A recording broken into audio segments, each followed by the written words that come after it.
a second, okay? Okay, so we're live on Facebook. I'll be back in a minute or two. Should be live on Twitter. I'm gonna run down and get the guests. So we're live on Twitter? We are. We're live on everything. Okay. I'll be back, folks. This most important thing here.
Okay, sorry guys.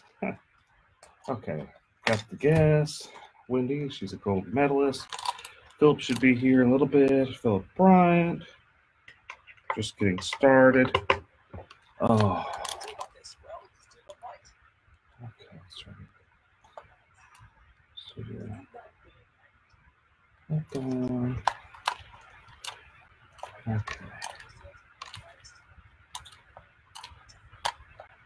Okay. So Philip.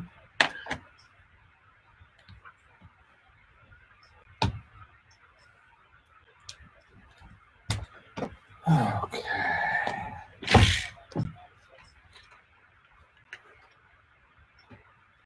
Phone.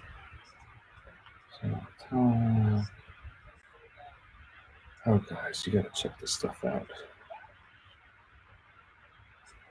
What's going on?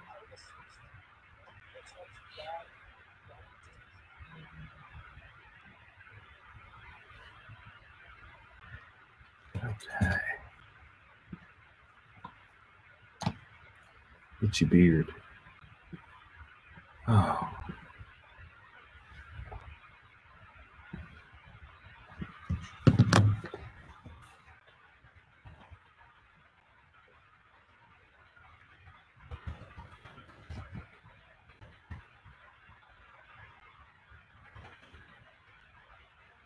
Hey guys, we're just setting up. It's gonna be a little bit.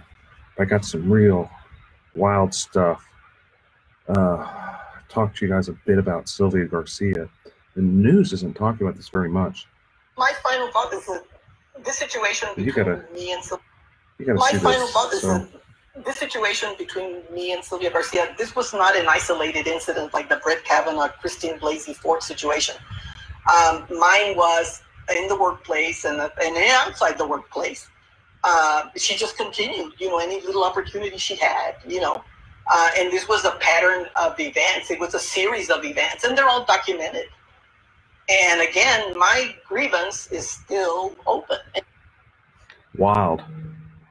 I gotta grab the other guest. I'll be right back, folks. Hey, Phil, you here? Okay.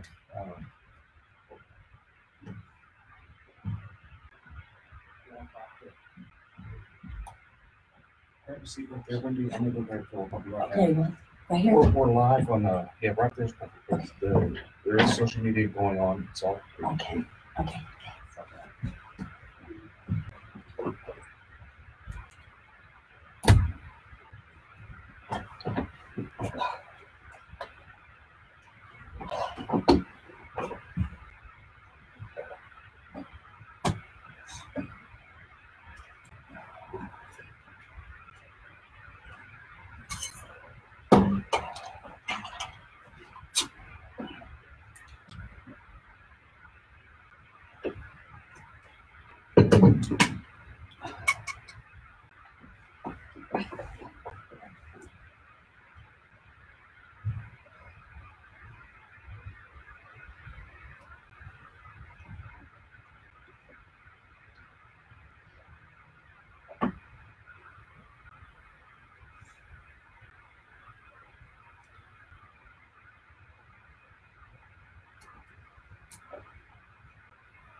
Hi.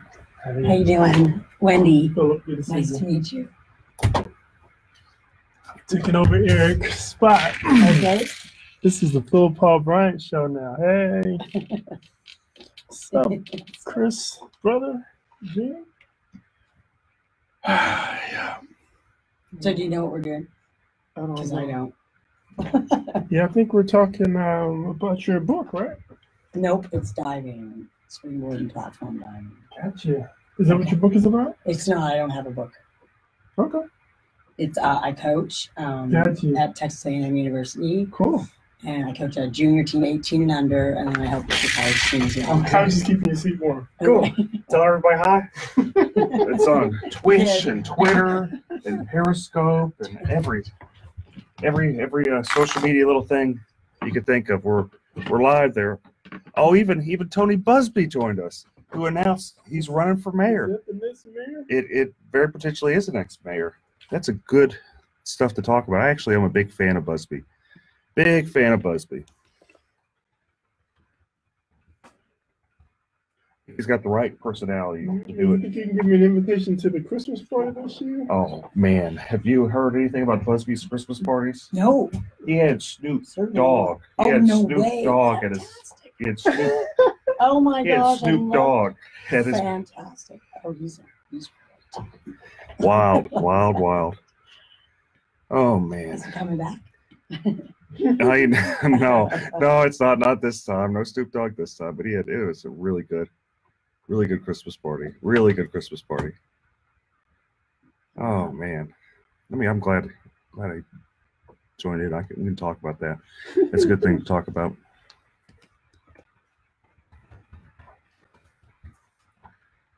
Okay. I got all the breakdown of the city of the from the voting. I do have the breakdown. I got that a little bit. I got this video about Sylvia Garcia's, the woman that says Sylvia Garcia sexually molested her. Very fascinating. Have you seen this, Philip? My final thought is that this situation between me and Sylvia Garcia, this was not an isolated incident like the Brett Kavanaugh, Christine Blasey Ford situation. Mine was in the workplace and outside the workplace. So she's assaulted her? She just continued. She's saying Sylvia Garcia sexually assaulted her. And this was a pattern of events. It was a series of events, and they're all documented. And again, my grievance is still open, and Sylvia Garcia still has not responded to sexual harassment. Mm-hmm. The sexual harassment that I wrote back on July 29th, September 30th, whenever the grievances were filed, of 96. So the thing is with these allegations, And they're mine's all pretty documented, wild. okay?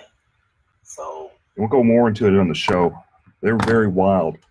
It's saying that that basically what Sylvia Garcia did is while she was a municipal judge, she had a clerk. That woman there was working for her. This is like 30 years ago, and she went in and was asking her, "You want to see the rash of my leg?" The woman's like, "No, I don't really want to see the rash of your leg. I'm so. okay. I'm okay. I don't. Yeah. I'm not a doctor. I'm not Appreciate a doctor. Appreciate it. Yeah, I understand. Thanks for no thanks. Yeah, thanks but no thanks. But then, lo and behold, she proceeds to take off her pants. And, that's crazy, and nothing's happened about it. And that woman's just really upset. She's made complaints. She did. That's right. Democratic system, man. Second opinion. So how's your bookstore going, Philip? It's going okay, man. It's going okay. Cheap book, lots of variety. So Saturday we put a big book speaker out and start playing music and stuff like that. Attract additional people. Got little signs we put out. Headphones. There's also a headphone volume. Yeah, I think it's going to be headphone volumes here. You can adjust it. And whenever you take it out, be sure to grab this part right here. Okay. I've lost about a dozen. I know. It's okay. It's okay. And we got our lovely engineer, our producer, Shannon. She's in another room. She'll be kind of telling us what to do as we start going live in about 6 minutes. What's your full name? Your full name? Wendy LaRue, LEREW. And it's Team A&M Diving. That's it. Yeah, it comes up diving, and another one comes up it goes. Olympics. Okay. You're in the Olympics? Yeah, Really? Yeah. Oh, a that's couple pretty- of times. Yeah. Back in the 80s. Really?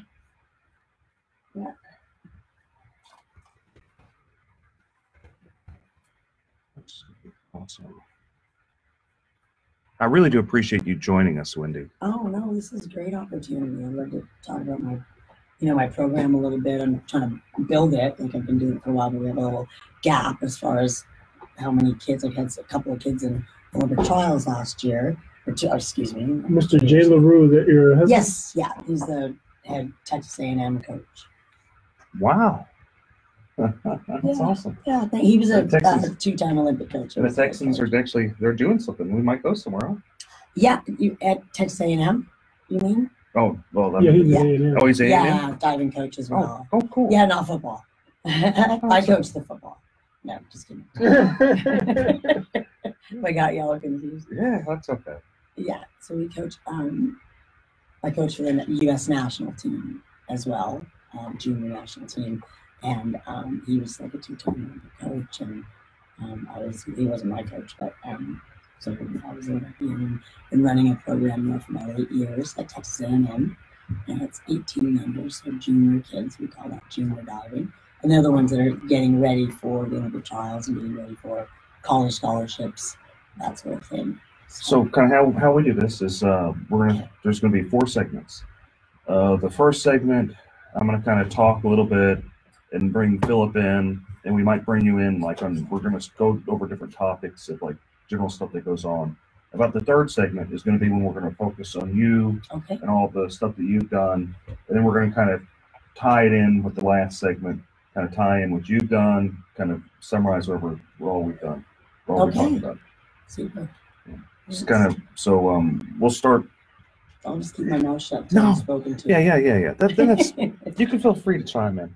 Just don't talk. We try not to talk over each other. Try to be very respective, and try not to be too angry. We'll have our own. We'll have our own mind. It's this stuff with politics lately. It's like it's just so much bad energy. Yeah, You have your own opinions. I I'm respect happy anyone's opinion. that stuff's going on. I mean, I think he's, like not politically correct or anything like that. He's not. He's a wild one. Trump is, but he's certainly moving and shaking things. I voted for Trump. He did not, but that's okay. Yeah, I did. And, that's okay. I have he's daughters. Really, I can understand. Says some silly things, and he's not very articulate for someone that was a president. But he's getting it done. So I think that's he tries. Matters most. Some people think he doesn't try. He's quite brilliant. I mean, he's a brilliant businessman. Let's face it. I think he's an excellent marketer. I think. Yeah. Relative. Yes, absolutely. Well, he got something like $3 billion of free media whenever he first ran for president. That in alone, he already won. It didn't matter whether he became president or not. Yeah. It's like someone gives him $3 billion free. He and all his friends. He's got his own. No. 2 minutes. Hi, this is Eric Dick, and I think it's important that you know your rights. If your homeowner's insurance company has denied or underpaid your claim, you have the right to hire an attorney. You have the right to call me for a free consultation at 833-7-RIGHTS. That's 833-7-RIGHTS. Don't let your homeowner's insurance company take advantage of you. Call me today at 833-7-RIGHTS. Has your homeowner's insurance claim been denied or underpaid? Call Dick Law Firm at 833-7-RIGHTS.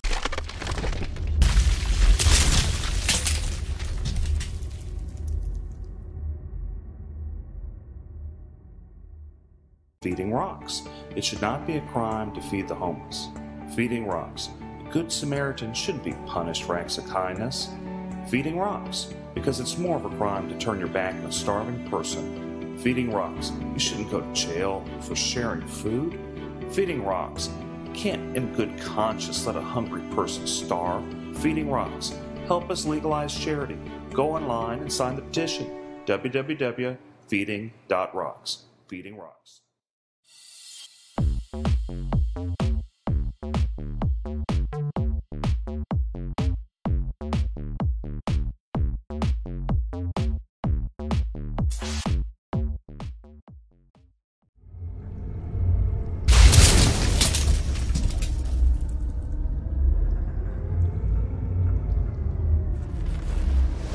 I got about 3 minutes. Okay. Yeah, I can hear you, Shane.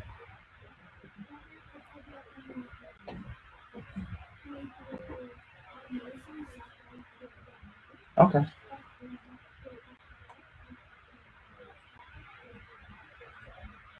Cool. Thank you, Shane. We're about to go. Another minute or so. Okay.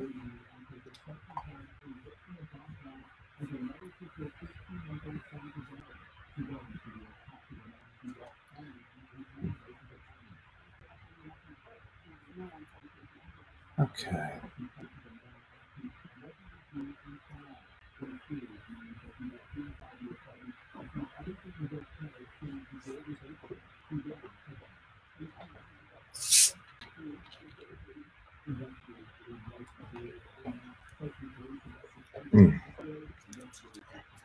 Doing the Topo Chico.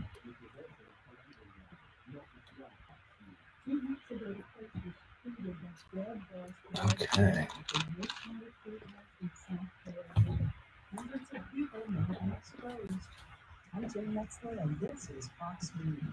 Okay, we're all going nice and strong. Reports of the last minute really it's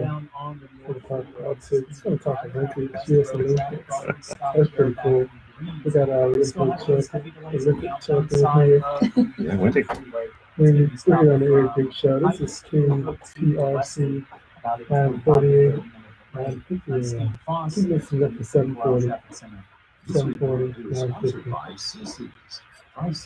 We're about to start, folks. Get ready. This is going to be a wild one.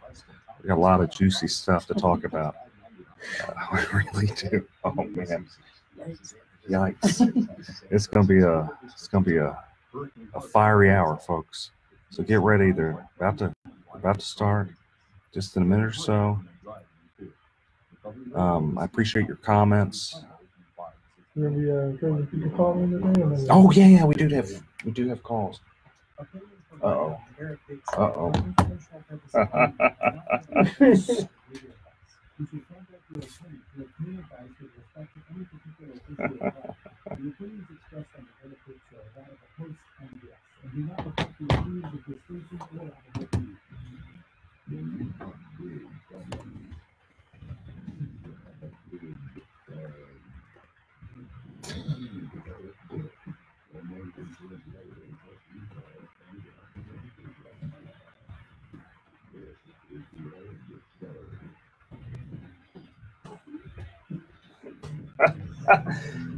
Oh my goodness. Oh wow. We're back. We're back again. Back again, folks. I'm being a little too loud. Producer Shan's getting mad at me. I've already got in trouble. Just got here, folks. Back for more.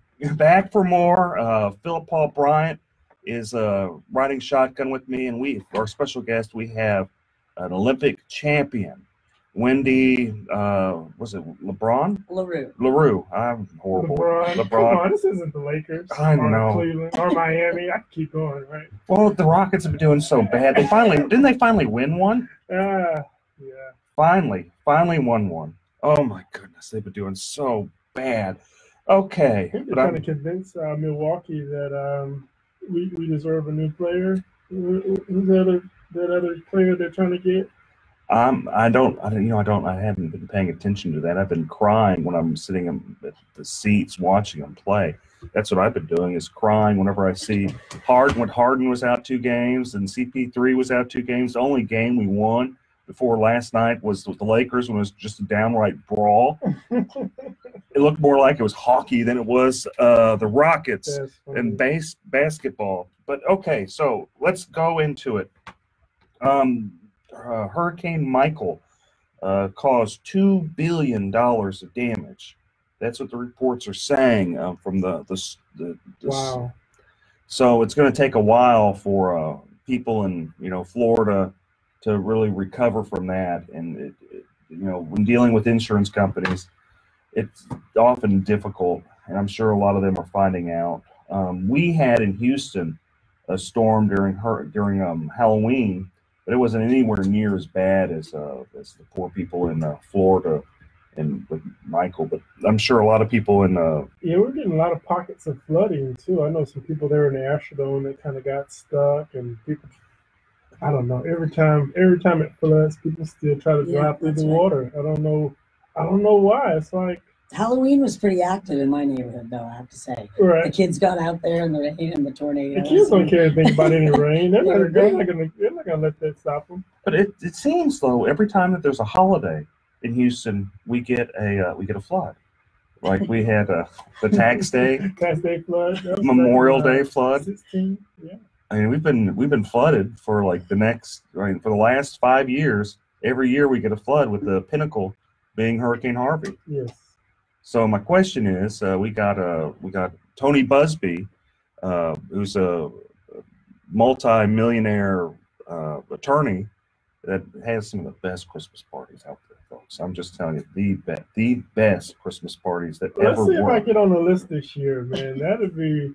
I can't really vouch for the Christmas parties, man. I seen it on your social media. I saw you go live at the Snoop Dogg concert, but unless I'm gonna personally get an invitation, man, I don't know. Yes. I feel like the party isn't cool unless Philip Paul Bryant is there. That's just my perspective. But maybe I'm being biased. Me too, actually. But back in high school, the party wasn't cool unless the coolest people in the school showed up, man. And he's wrong for not inviting Philip.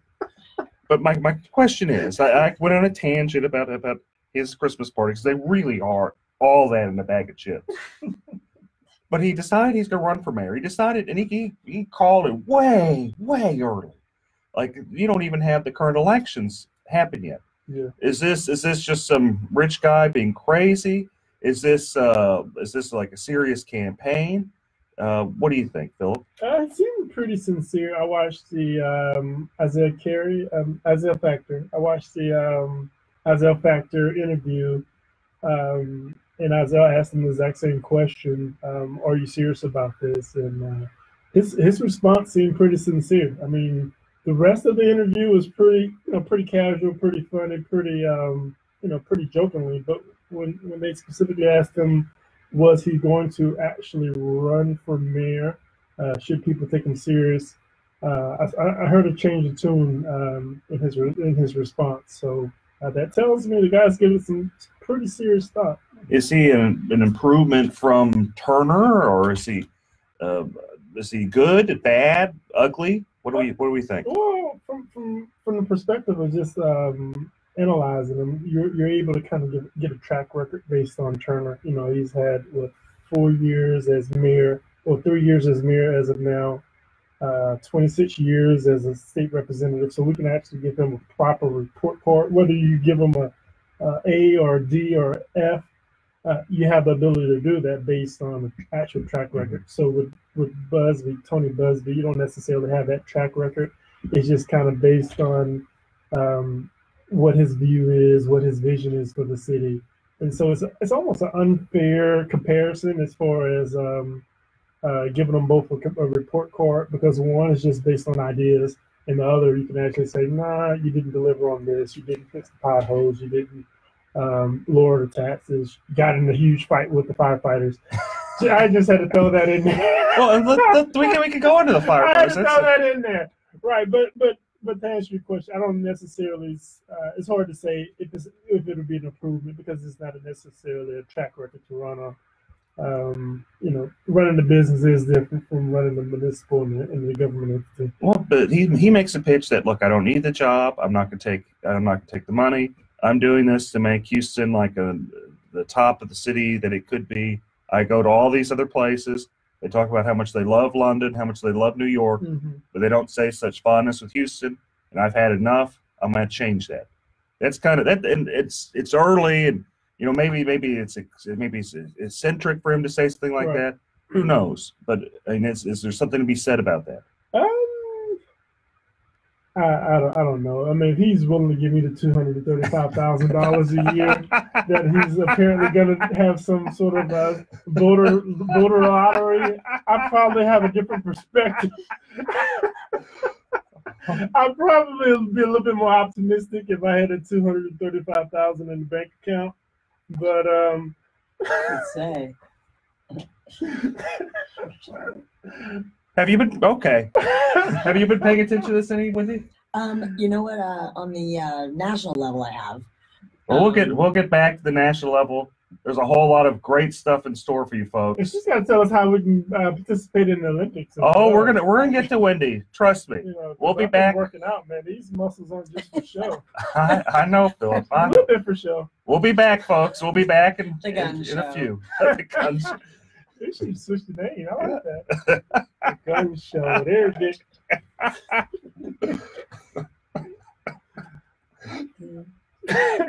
That's funny. And they do play Big Gun. That was their choice of the gun show with Eric Dick. Okay. Oh boy. Yeah, it's like which way is the beach?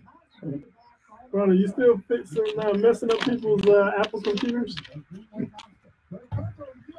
Oh boy.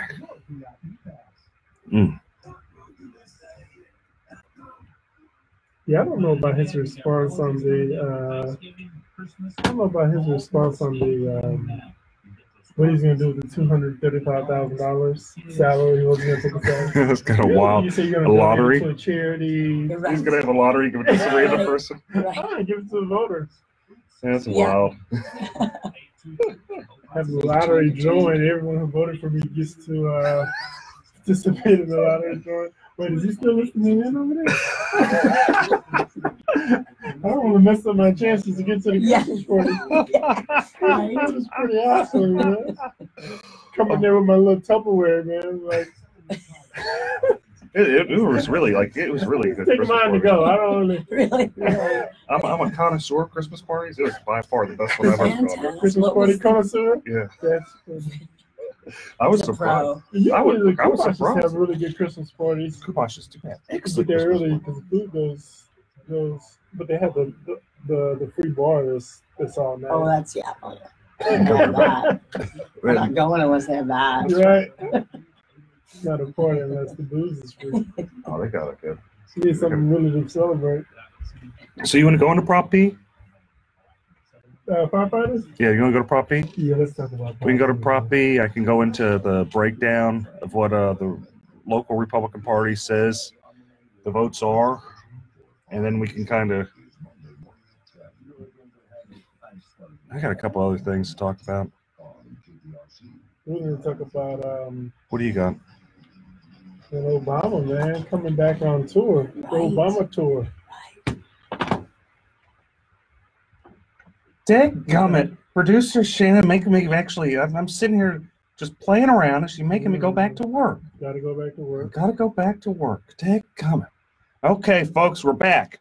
We were just talking about city politics. We're going to go back into that a little bit more. Philip was talking about the firefighters, and I'd love to talk about, my dad's a retired firefighter, so I'm just exceptionally biased on Proposition B.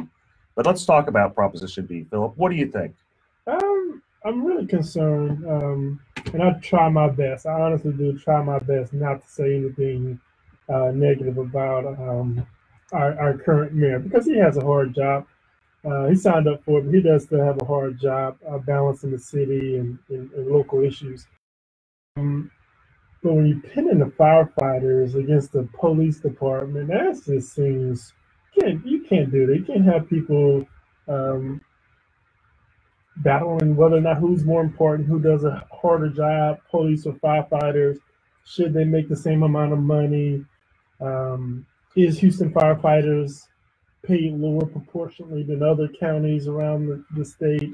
I mean, this is crazy. Who wants to argue? Who wants to vote against firefighters? I think come Tuesday, 7 o'clock, when those early vote numbers hit, by the end of the night, I think the city's going to have a serious problem when the citizens who are most likely going to stand up with the firefighters. I mean, those guys. I don't see how you can't stand up with the firefighters. I mean, if Those you're guys run into burning buildings and save babies and your family They're just members. everywhere. They're Yeah, fearless. I mean, you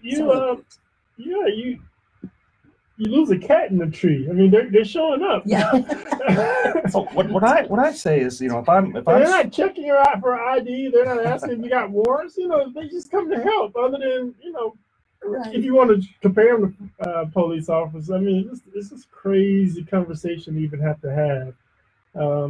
I think the city's going to have to figure out a way to get the firefighters a raise. So it's a heads. Mayor Turner loses. Tails, he loses. Well, technically, it gives him an excuse to start laying off city employees and start cutting services. But So if he does that, is he going to he's suffer? going to have to do it anyway. Is- So the firefighters lose this battle, and they lose the proposition, and he doesn't have to give the firefighters a raise, and he still has to cut city services. It's going to look bad. So in my opinion, it gives him an excuse to cut city services, which the city has to do. But if he does that, doesn't he suffer the potential repercussions that Anise Parker did, where when she started laying people off, she avoided a runoff from two unknown people by 800 votes. You were one of those.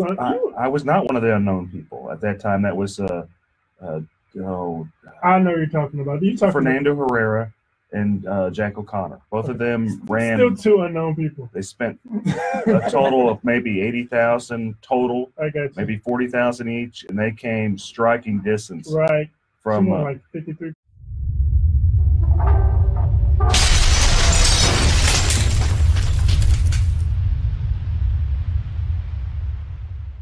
Hi, this is Eric Dick, and I think it's important that you know your rights. If your homeowner's insurance company has denied or underpaid your claim, you have the right to hire an attorney. You have the right to call me for free consultation at 833-7-RIGHTS. That's 833-7-RIGHTS. Don't let your homeowner's insurance company take advantage of you. Call me today at 833-7-RIGHTS. Has your homeowner's insurance claim been denied or underpaid? Call Dick Law Firm at 833-7-RIGHTS.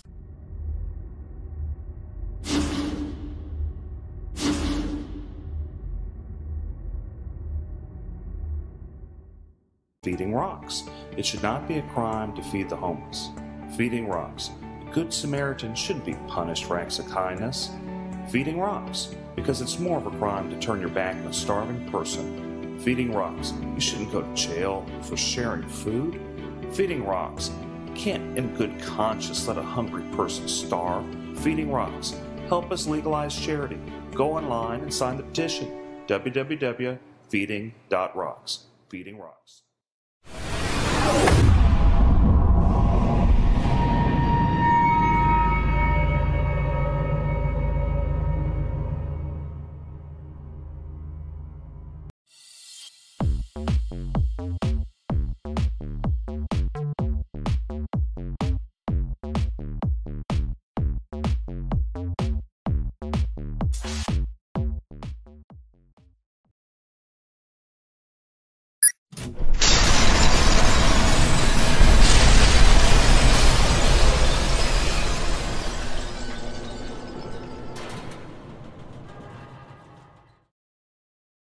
Versus No, she won 50.01. Okay. 001. She won by 800 votes. She avoided a runoff against people that had no funding because she became so horribly unpopular for a number of things. One of them included laying people off. So if he does lay people off, does he get around the area that he's vulnerable during this election cycle? Yeah, I mean, if people, city services start to fluctuate, or people don't, not pick up the trash on time, or city potholes aren't getting fixed as quickly as possible, you're going to suffer that either way it goes. But I tell you, come February, March of next year, some city parks and libraries are going to start closing. I mean, it's inevitable. Okay, and that's sad. That's sad that the city can't allocate its resources responsibly and do the things it necessarily needs to do. Instead of, every time I've ran for city office, I talked about how you got to do the basic things, do a good job at it before you start doing the ancillary things. Expensive art, those type of things. Maybe you should run next year, Mr. Eric. Can we talk about that? Are we allowed to talk about that? We aren't going to talk about that. No, I already got enough. I got it. No. But what we can talk about is so early voting's done. We've got all the ballot by mail, all the early voting's done, and I've got kind of a breakdown of the numbers if people want some intel. This is an exclusive. This is an Eric Dick exclusive. We got like a theme music right there, like when you say something like that. Well, it is exclusive. This isn't exclusive. Okay, so a total of 106 people voted. Of that, about 36.5% had some type of Republican history. 30% had no history at all, and then 33.18, about 33% had Democrat history. So, and there's one. Yes, that seems scary. Well, but let's run with this for a couple times. This is for a couple different things. One is this is the highest turnout we've ever had for a non-presidential year. This is countywide. This is countywide. Nearly 1 million people voted. 852,000 people voted early, ballot by mail or early voting. And of that, 37%, some type of Republican, 30% none, no history at all. New voters, See, that's the thing. I think all of the campaigning and locally and nationwide, it's getting people going. I just don't know if Ted Cruz is out there registering people to vote, bringing out the vote. I think you've got to give a lot of that credit to possibly Beto. I do give it to Beto, and I've always said that I do not think Ted Cruz is going to win Harris County. I don't think he has the right personality to win Harris County. But he lives in Harris County. That doesn't seem fair. And his neighbors doesn't like him? I'm not commenting about that. What I am commenting about is whenever he ran last time, 6 years ago, he barely won Harris County from an unknown person. Beto is known and liked in certain pockets. And in full disclosure, I voted for Ted Cruz. I'm a Ted Cruz supporter. But I'm saying that, that Ted Cruz is going to have some serious problems in Harris County. And, if I was like Sherry Dean, or if I was Roy Moore or David, Farr, I'd be upset with Ted Cruz, because the whole reason Harris County's, changing, the whole reason Beto ran is kind of the result of Ted Cruz's arrogance. So in your opinion, Republicans are in trouble in Harris County? I think they are. I think they could be. I think, and some of that's sad because you have some really, really good Republicans. Can we shout out some of those Republicans? You can name names like Sherry Dean. Sherry Dean, that's my people right there. Sherry's a nice judge. Dean, she does the backpack to Fifth Ward every year. Her and Judge Moore and Judge John Schmoody, Alicia Franklin York. The family law judges are really good in Harris Charlie County. Prime. How are their Christmas parties? Not nearly as good as They need to Busby's. get their Christmas party game up, man. Think about it. That's an excellent. That's why she's an Olympic champion right here. Sense of humor. Thinks outside of the box. So just going on politics, we got a little bit more, and then we can start going into talking about our fantastic guest. Is Sylvia Garcia. There's more information about her potentially sexually assaulting this poor woman. We got a video that I was showing the people earlier on Facebook and Instagram and Twitter and Twitch and Periscope, and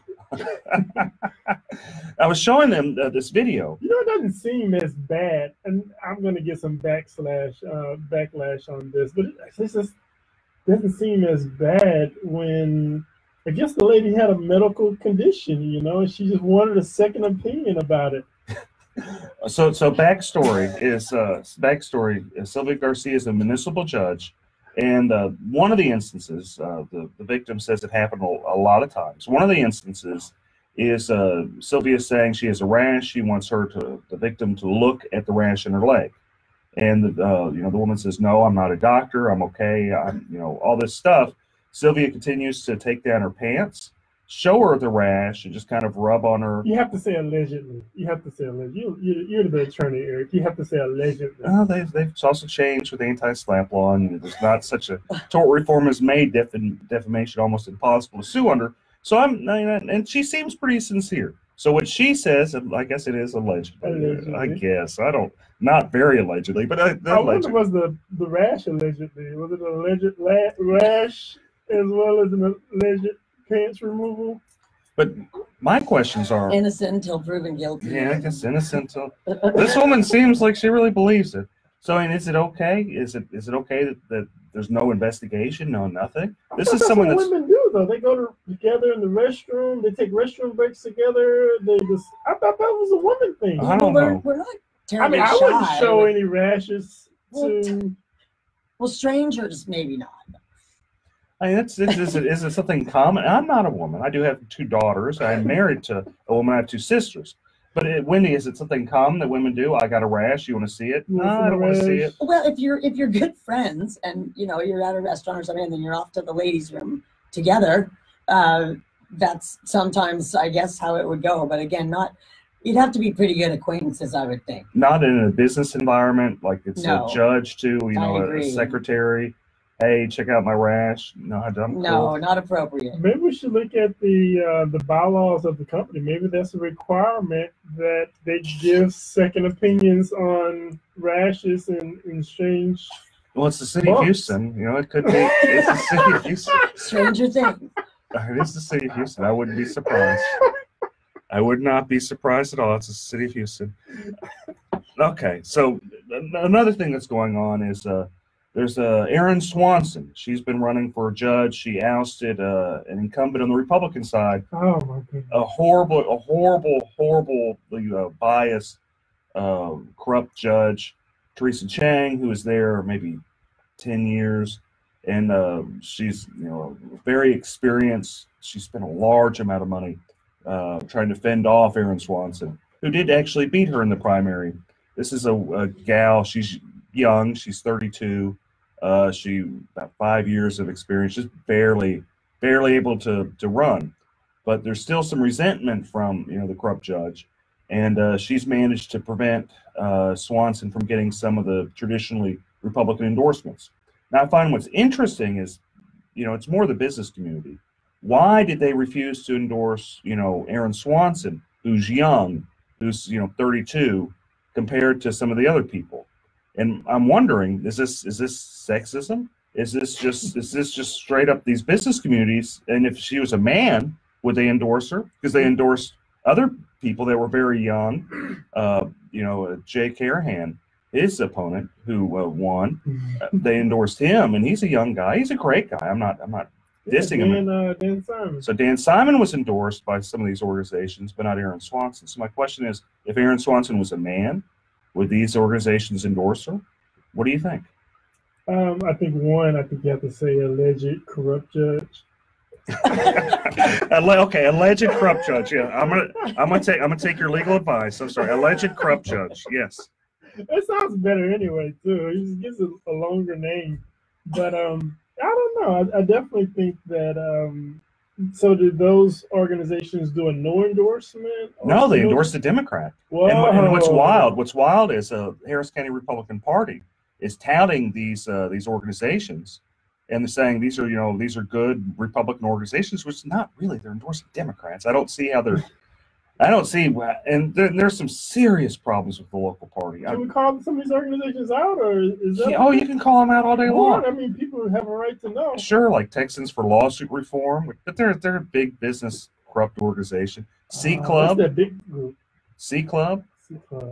Texans for Lawsuit Reform bribes people all the time. Oh, well, they do. Alleged bribe. Alleged bribe. They give money and they ask. Okay, folks, we're gonna be back. Take an alleged break. Break. Shannon's gonna allegedly hit me, so we'll be back, folks. Okay, we'll go into you next. Okay. I just try to. I hope I'm okay because I don't know that much about politics. I really don't like the national stuff, sort of. But anyway, I hope I'm not talking. No, we're having a great time. We're just talking smack. That's all we're doing is talking smack, giving stuff people to talk about. You guys are so knowledgeable. You take a shot at Texas for lawsuit reform every show, don't you? Oh well, I do. They take shots at me. It's only fair. They do take shots at me, so it's only fair. Only fair. You can tell us about your how you got into what made you guys start the organization? Sure. Yeah, I've been sort of doing it all my life. I've stayed in coaching. Yeah, glad to. It's really awesome. How people find out more information about it. That would be great. It's super. Like I said, I've got a small group right now. I'd like to see it grow. It's a very small sport. It's not. You see it every 4 years at the Olympics, and people don't understand how much you work at doing that. It's very difficult. Conditioning, the fear factor. Did you receive a medal or anything? No, I did on the world level, world championships. The Olympics, actually, frankly, I choked. No, that's happened. Yeah, and it was my first one competing, and you're 21 years old, and I mean you've been diving a long time, but still you get a little deer in the headlights, and it's whoever either has the most experience or whoever just has a darn great day.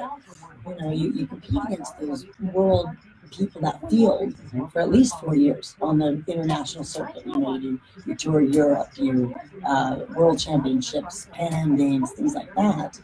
And so you're with the same field. So you're used to competing against them. But then when you get to the Olympic level, again, the cameras, the crowds, everybody sort of can get to you. So it's, whoever's got the, eye of the tiger, I guess, on that day. Or luck, or how you feel, or if you've got your slept good. I know.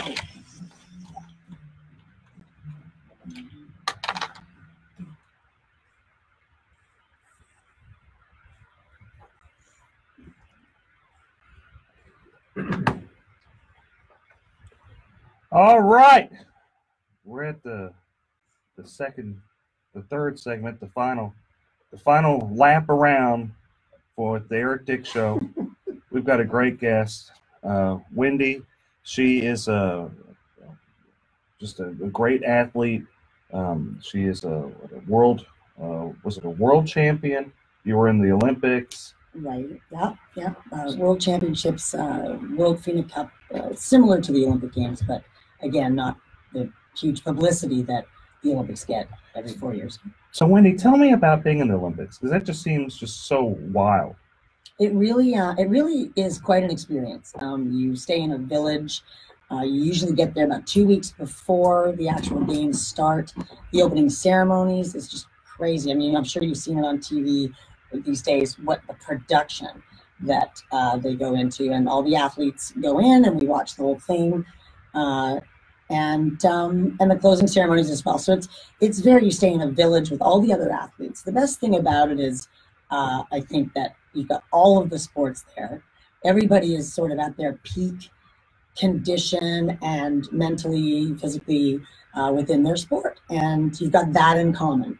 No matter from where you come, no matter from what country you are, it's just peace and that beautiful thing in common, that you just sportsmanship and you just want to do the best you can, and you're rooting for other people too. Really? So you guys aren't like making faces at each other No. and elbowing each other when you're not hoping the other person breaks an ankle on the way? No, well, no. Some of the girls do. The girls can be a little catty, The guys are cool. But... Pulling Tanya Harding's. Oh yeah. The old whack in the knee. Asking you to look at their rash. Never done that, and shan't. No. So, you went to the Olympics, which is probably just an amazing experience. How long did it take you to train to get there to well, be? I was quite lucky. I did gymnastics. For people, wonder how you find out about a sport like diving and how would you start in that. And gymnastics, cheerleading, dance, things that are sort of acrobatic. Anyway, I did gymnastics till I was 12. So when I came on into diving, I made the Olympic team when I was 14. So only 2 years of training in diving after all the experience in gymnastics, the changeover was quite simple for me, and I was very lucky. And made the team as a 14-year-old. Now, that was the year 1980. Boy, am I dating myself. Oof. 80s were good years. Well, there you go. Thank you. But it was the year that Jimmy Carter boycotted the Olympics. Oh. So that was the year we didn't get to go. Oh. And that was all right. My sister and I made it together. She was 13. But she was a diver as well? Yes, yeah. But we had another, 8 years left.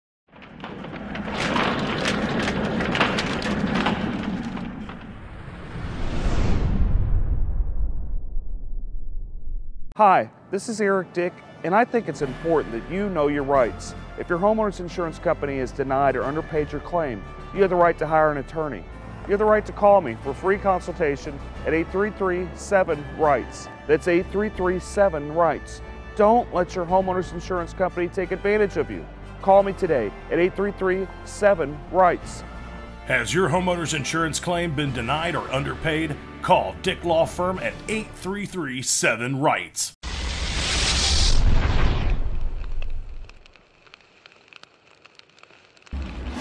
Feeding rocks. It should not be a crime to feed the homeless. Feeding rocks. A good Samaritan shouldn't be punished for acts of kindness. Feeding rocks, because it's more of a crime to turn your back on a starving person. Feeding rocks, you shouldn't go to jail for sharing food. Feeding rocks, you can't in good conscience let a hungry person starve. Feeding rocks, help us legalize charity. Go online and sign the petition. www.feeding.rocks. Feeding rocks.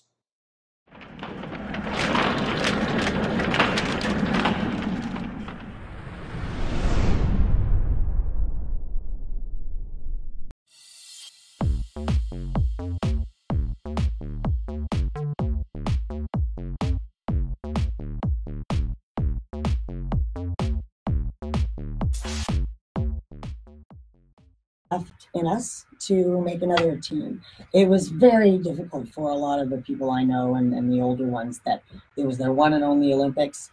That was their shot. They made the team and they didn't get to go. So that was sort of, you know, political faux pas, if you ask me. You know, really just it's supposed to be about the peace and the sportsmanship amongst all of the countries, and just, you know, it was a bad call in my opinion. Not because I'm an Olympian, but just I think in general the whole auspice of the Olympic Games was sort of lost that year. Yeah. So how many times have you gone to the Olympics? Well, just once. I made 2 Olympic teams, but again, 1980 we didn't get to go. 84 was in LA, and I sort of choked at the trials. Oh wow. But and then made it in '88. Do you actually go to the Olympics these days, even though you're not participating? No, it depends on where it is. No, I would like to eventually go as a coach. That's my my dream. I've been coaching for probably about 25 years now, and that's my sort of next goal, is to have an Olympian myself that I work with. So how hard is it to even qualify for the Olympics? It's pretty thick and deep. Again, the experience that you need to have as far as keeping it together in competition. It's not a team sport. I mean, you have to perform in a team sport, and it's a different ball of wax. But you're on show. It's just you. It's silent, and it's all you. And you've got 8 tries or 10 tries with different dives that you've got to do, and very difficult ones. So. Again, as I mentioned, it's the eye of the tiger, and it's whoever, comes out on top. But it does take an extensive amount of training. Diving is not a simple thing to do. So you're training for this like every year for like so many years? Oh, yeah, like 6 to 8 hours a day. Most kids now are homeschooled. The ones that want to really do it and want to go all the way with it. You've got other countries like the Chinese, and they just train all day long, and then in order for Americans to compete against that, you've got to put the hours in as a kid, and that's what it takes. It's very competitive as far as skill and conditioning and that sort of thing goes. So it's stuff you train for like 8, 4, so however many years before. Oh yeah, at least 10 to 15 even. Wow. It's a big commitment. Yeah, it's not necessarily for everybody, but yeah. So now you're kind of transitioning. You did that when you're younger. You're transitioning to what you're teaching. You're coaching for, diving coach. Is that what you're doing? Yes. Yep. Springboard and platform diving, and I actually coach at Texas A&M University. So does my husband. Actually, he's a 2-time Olympic coach, Jay LaRue, and I'm doing the 18 members. So what I'm doing is I'm sort of molding future champions. Some of those 18-year-olds can make the Olympic team now, and stranger things, it's happened. Usually the more, after college age, the 25-year-olds to 30 even can be a lot of people's peak physically and mentally. It takes a lot of experience to go in there and keep it together and score the points you need on those difficult dives to stay in the pack. If people want to find out more about what you're doing, how do they reach you? Well, it's actually WLEREW. That's my name, Wendy LaRue, at AOL.com. Oh my goodness. There we go, the age thing again. Oh my goodness. Does AOL still exist anymore? It does. We were big during dial-up. I was really cool back in the day with the dial-up thing. Wow. So they email you, Wendy. Yes, that's the best way, and or Facebook. I have you sort of have to ask to be friends, which is fine. And again, it's Wendy LaRue, LEREW. Yeah, and then you have one of those dial-up phone things where you kind of. Yes, I do have a rotary phone. Wait for it to roll back. Absolutely. Wow. Yeah. But those are pretty rare. They're probably could be sold for a mint. Yes, antiques for sure. I don't know if you could get some of those at the bookstore. You probably do have some of those at your bookstore. Don't you have any of those at your bookstore? I don't have any of those. Well, I can rent you one of mine. Just Wendy LaRue here. And, maybe get myself a Hotmail address as well. Yeah, there you go. There you go. Oh my goodness. Was that the second one after AOL? Probably the SBC Global. Oh yeah, that one. So I'm just so amazed by the dedication you spent, like getting to the Olympics. I know you were in your early 20s whenever you went to the Olympics. Yeah, about 21. So you'd been training like since you had to be training since you were like 15, 14, Well, yeah, 13. 12 actually, and then but in gymnastics it was age 6 to age 12, 4 or 5 hours a day after school. It's you have to have sort of a bit of a screw loose to do this. It's really time consuming. I wouldn't say screw loose. You just have dedication. It's just something you feel strongly about. I think it's good that people feel committed about something and work towards a goal. And it's clearly you might have wanted to get a gold medal with the Olympics, but unfortunately you weren't able. But at minimum, you were able to make the Olympics, which is so much more than what many people can say that they've done in their life.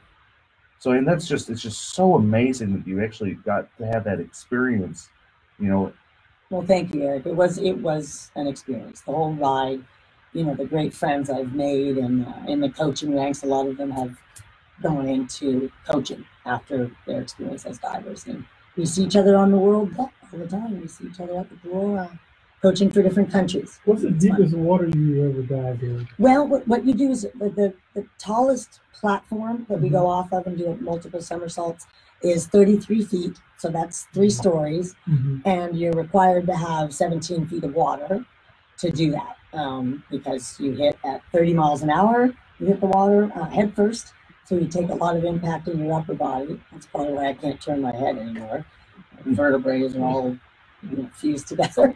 But it's quite the experience, and the impacts up 10 meter are difficult. Now they have high diving, cliff diving now, which is 90 feet for the men. Oh, that's wild. And 60 feet for the women, and that's a big thing too. The Red Bull World Series Tour. Have you done anything with the cliff diving? Actually, I coach a very, very good girl.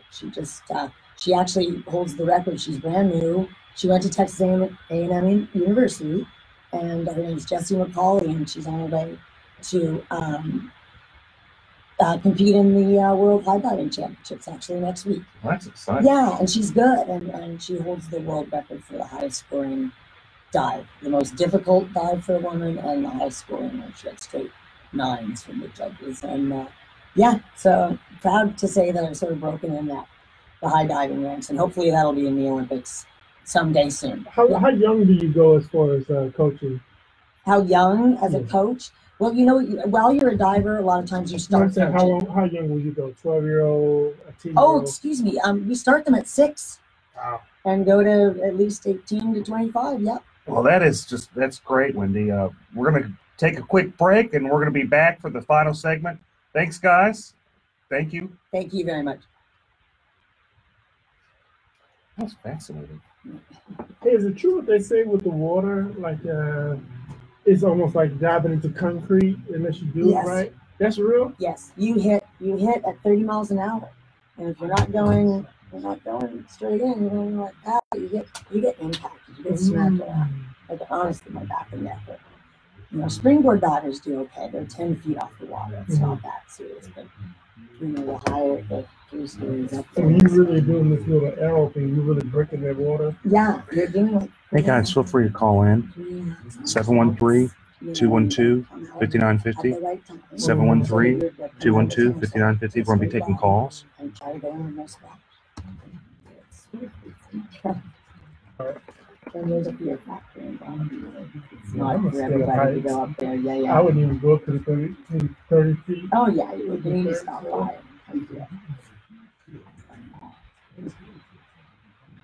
Jump off of my high school maybe. Yeah, and you don't know when you're going to hit the water. So it's like, what you do, you have to be a little bit.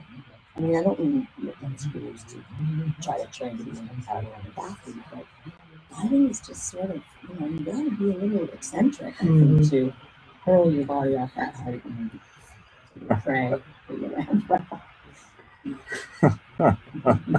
I got to ask you, how do you feel about Larry Nassar in the U.S. Olympics? Oh, who? Larry Nassar. Why don't I know that? He's like some type of pervert. Good heavens, no, I've not heard of him. Oh, Are you serious?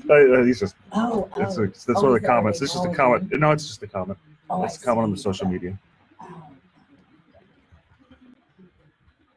Chris sometimes he's on the show too. What was that? So he's being by me. Yeah, he's just wondering. Oh, that was Chris that said that? Yeah. Tell him I said I can handle it. I'll be fine.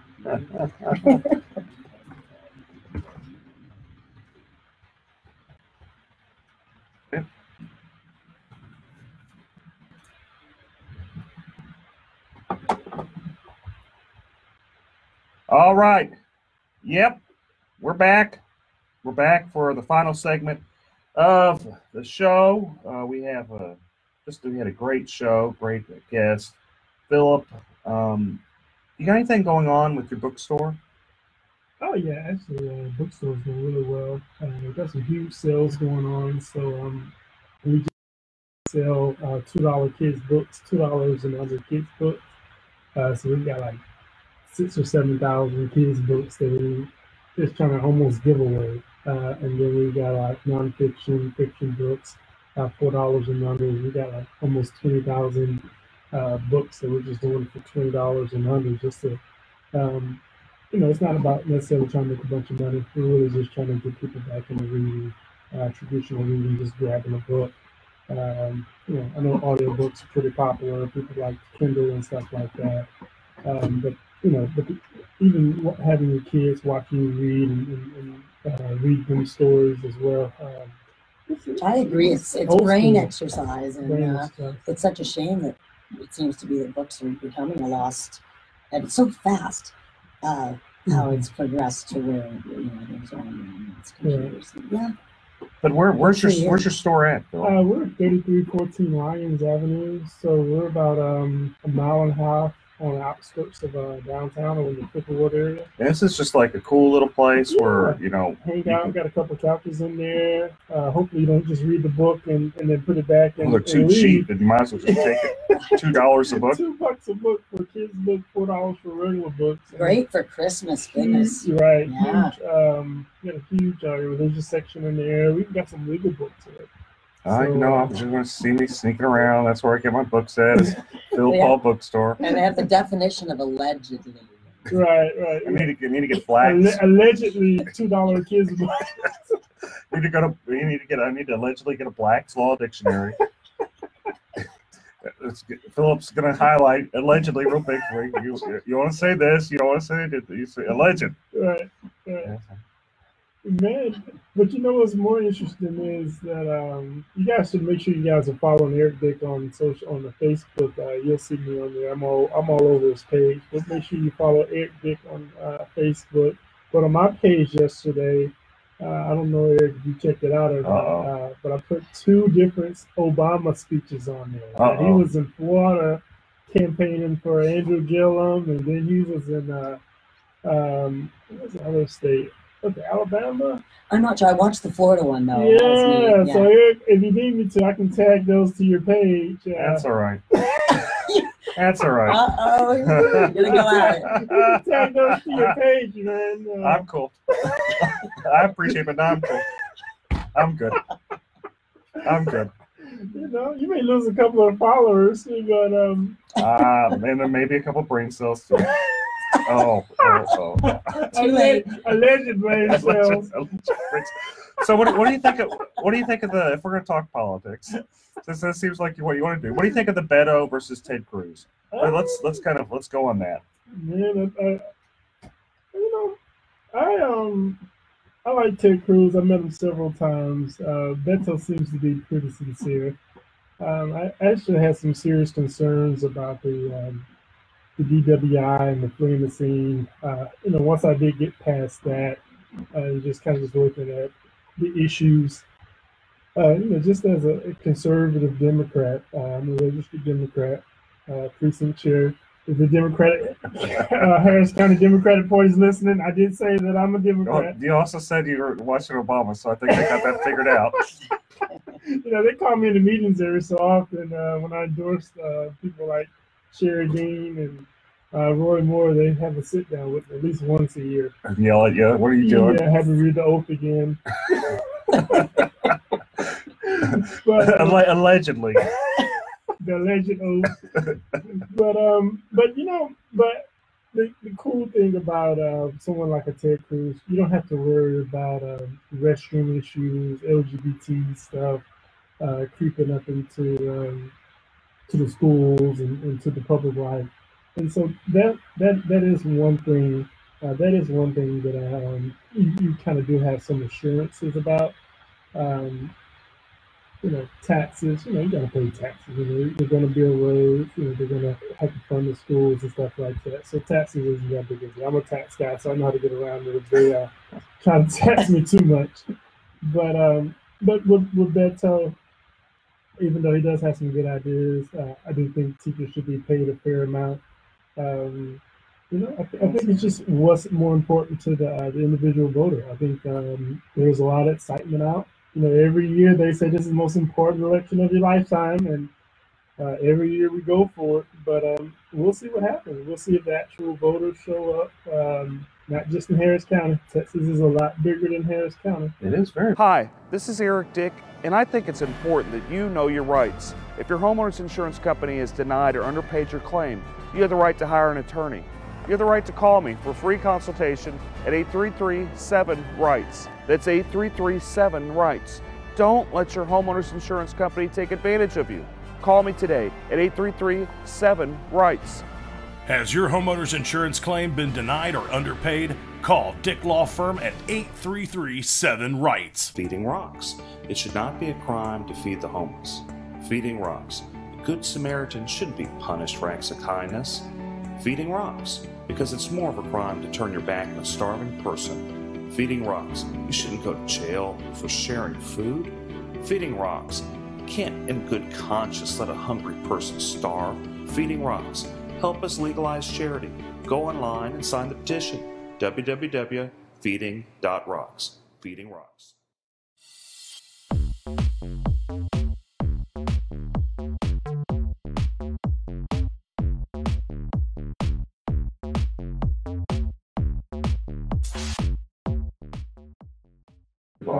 You know, it's one of the biggest counties in the country, but you know, it's still a lot more Texas, and so I'd be very interested to know are some of those increased voter trends, you know, in some of those rural areas where, you know, they don't necessarily have Facebook, you know, they don't have, you know, they're not on Instagram all day, you know, it's a lot of rural area in Texas that Ted Cruz has a lot of support. That's what you think that Ted Cruz would win.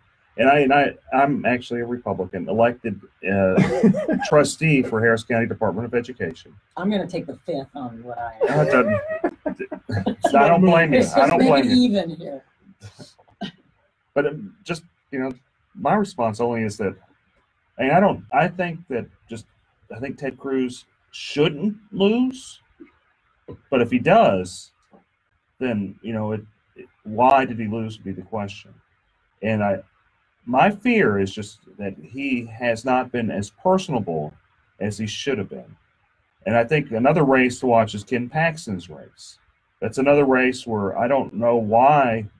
Wait, so Ken Paxton isn't in jail? He's not in jail. They're all alleged crimes that he allegedly committed. And they aren't like Tom DeLay crimes, and I know Tom's actually a really great guy. They aren't like the Tom DeLay crimes, which got dismissed, or the Rick Perry crimes that got dismissed. Oh, I like Rick Perry. I do like Rick Perry, too. That's my guy right there. Yeah, well. You better deny that because you're a Democrat precinct chair. That's not his guy. It's just his alleged guy. That's my alleged guy.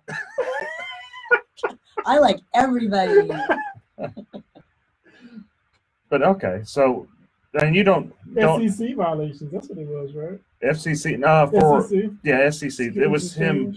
So for Ken Paxton, it was he was getting commissions whenever he wasn't licensed, and that's a little bit different than the Rick Perry thing. That's not that big a deal. It's not BWI.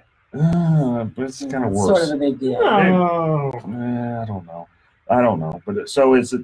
You know, that race is one. I thought it was some insider trader stuff that he was involved with. It's that too. Oh. Allegedly. Allegedly, that too. Yeah, but it's about 3 counts. This case is the case has been going on a long time, and I don't know, man. I think he's the most vulnerable out of them all. I really do, and maybe it's just me being an outsider looking in, but I think my fear is, and of course I didn't vote for George Bush either. I couldn't vote for George Bush. I can't. All Bushes aren't bad. How did you? I'm not. Did you allegedly support George Bush? You like allegedly? No comment. My family was fought in the Alamo. I can't support him. He wants to get rid of the Alamo. I wonder how can I tell my how can I go to Christmas with my family and say, oh yeah, I support George Bush. Well, aren't you a Darce? Actually, aren't you a Dick has an awesome Christmas party as well. We want to be quiet. You're we want to all be quiet invited. about that. No. Yeah. Shh. We don't have Christmas. We don't know what Christmas is. And there's no allegedly Tony Busby party. No. but that's pretty awesome. Okay. Got Tim on the grill. Yeah, Tim does a good job. Him down at Phil Paul's Barbecue.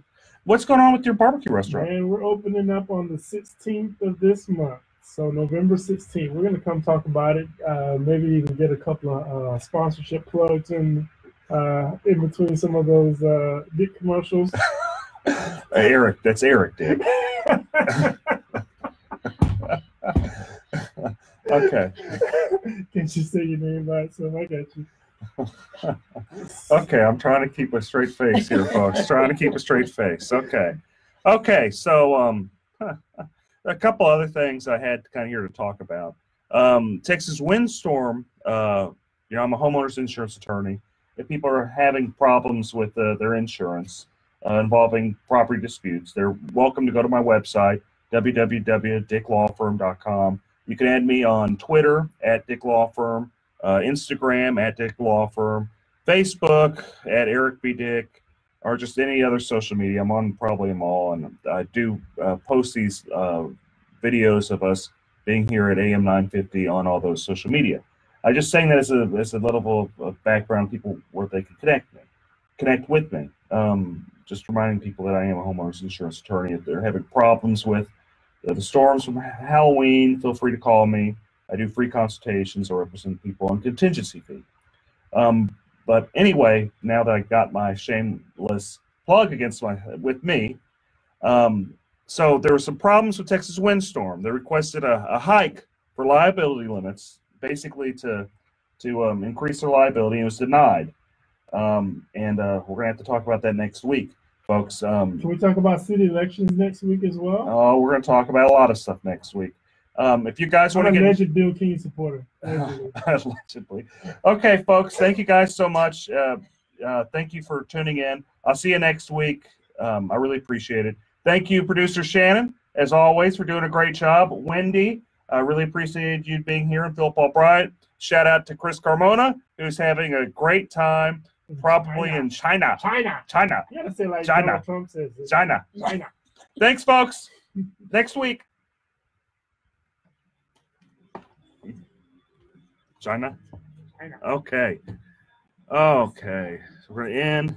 Thanks, you guys, for tuning in. See y'all next week. You have a great day.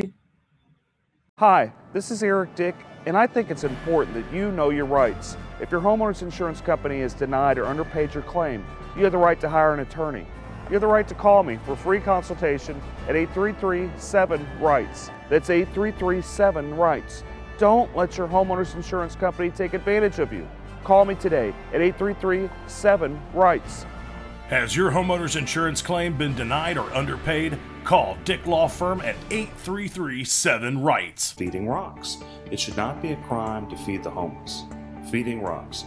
A good Samaritan shouldn't be punished for acts of kindness. Feeding Rocks. Because it's more of a crime to turn your back on a starving person. Feeding Rocks. You shouldn't go to jail for sharing food. Feeding Rocks. You can't in good conscience let a hungry person starve. Feeding Rocks. Help us legalize charity. Go online and sign the petition.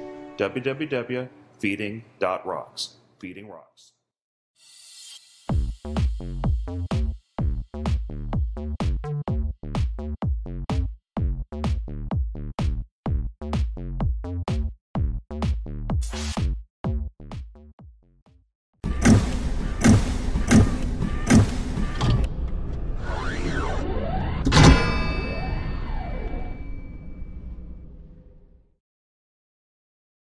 gotta go live on.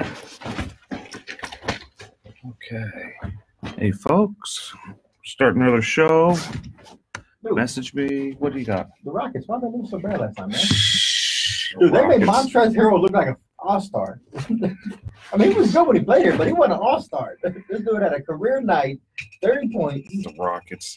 And we go from being ranked number 1 to like the worst team that exists. I think we're down to like rank number 16, 17 right now. Jeez. And it looks like, or at least Carmelo Anthony can play. That's Dude, the only I'm one that telling can. everybody that. That's the only one that can play is Carmelo. He's trying to redeem himself. He He's likes playing with Chris Paul. He really does. It's his best friend. Oh, well, it'd be nice if Chris Paul played or anybody else. But Carmelo made some good points. Carmelo made 27 points last night. He did a good job. Hitting from the 3. Eric Gordon, did he show up or he was still asleep? He's asleep. All the other ones asleep. But Carmelo Anthony did a pretty good job. No, I don't know, man. We'll see if the Rockets learn how to play again. Yeah, they're trying to get Butler. They're putting in everything they can to get Butler. Oh, You know, Rockets. I don't even know if it Sports in matters. general, I'm between work and family time, spending time at work. I had no time for it. Yeah, this guy. We don't even watch Ninja Warrior stuff most of the time. It was a Monday nights. You see Monday nights in USA, or it used to be. Now that's Monday Night Raw now. What does come on? And if we do catch up, we're usually watching for the Houston folks, people we've met and trained with. Yeah. My daughter loves going, oh, look, there's Allison. Allison Templewine's one that's been in a few times. Or, oh, look, there's Daniel. Daniel Gill's one of the biggest names in the sport right now. He trains at that gym. Okay. It's kind of hard to miss with his pretty boy hair. Well, him and his wife have the same hair. It's amazing. From the back, they look almost identical. He's a little bit taller, but not much. Be glad he got hair. At this point in my life, I'd just be glad if I had some. Me too. It fell down in my bag. I didn't have that in my youth, but now I do, so I know what it is. Oh, well. I still got it, just not where I want it. I don't have. I mean, it's gone. Mine's gone. I started losing my hair in my early 20s. So I was at a CVS going to law school. And I look, I'm like, man, that guy sure is going bald. And I move, I'm like, oh, that's me. Yes. That mirror up here like this to watch for sharp. And we can see the back. Man, that guy sure ain't got no hair. I move a little bit, I'm like, oh. I'm glad that's not me. And it's only gotten worse and worse. And he gets some of the shoe polish just kind of put back there. So. Yeah, the hairspray. Tattoo your head with black so it always looks like you have some on there. Might as well at this point. Man, I don't know, it's starting to hurt on the top that's standing out.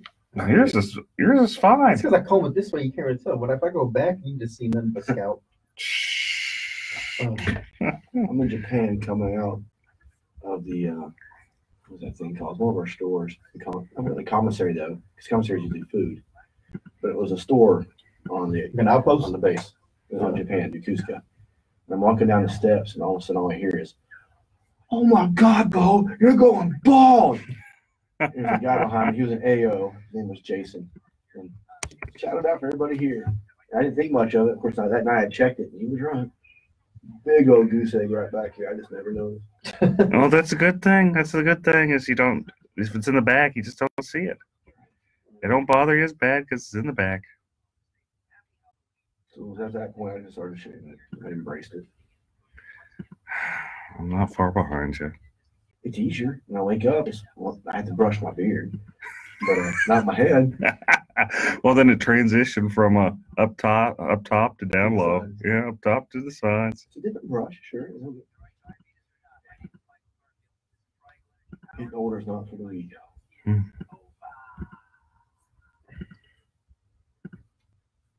Oh, did I get this thing working? I think I actually got the thing working finally. I forgot how to do it. Now I just remembered. I got it all on the. I got it on the Twitter going. I'll do some wild stuff. I got the Twitter going. I do got the Twitter going. Yay! We're on Twitter. We're on Twitter and Twitch and Periscope and all of them. It's funny, you could be pulling my leg and I wouldn't know or not. I've heard of Twitter, but I'm not very technological savvy. My law partner, Jason.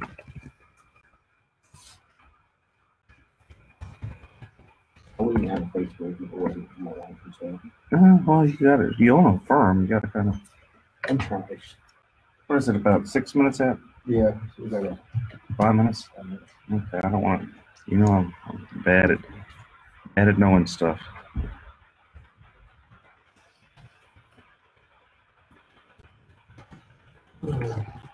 No, I have 2 main attorneys that are partners.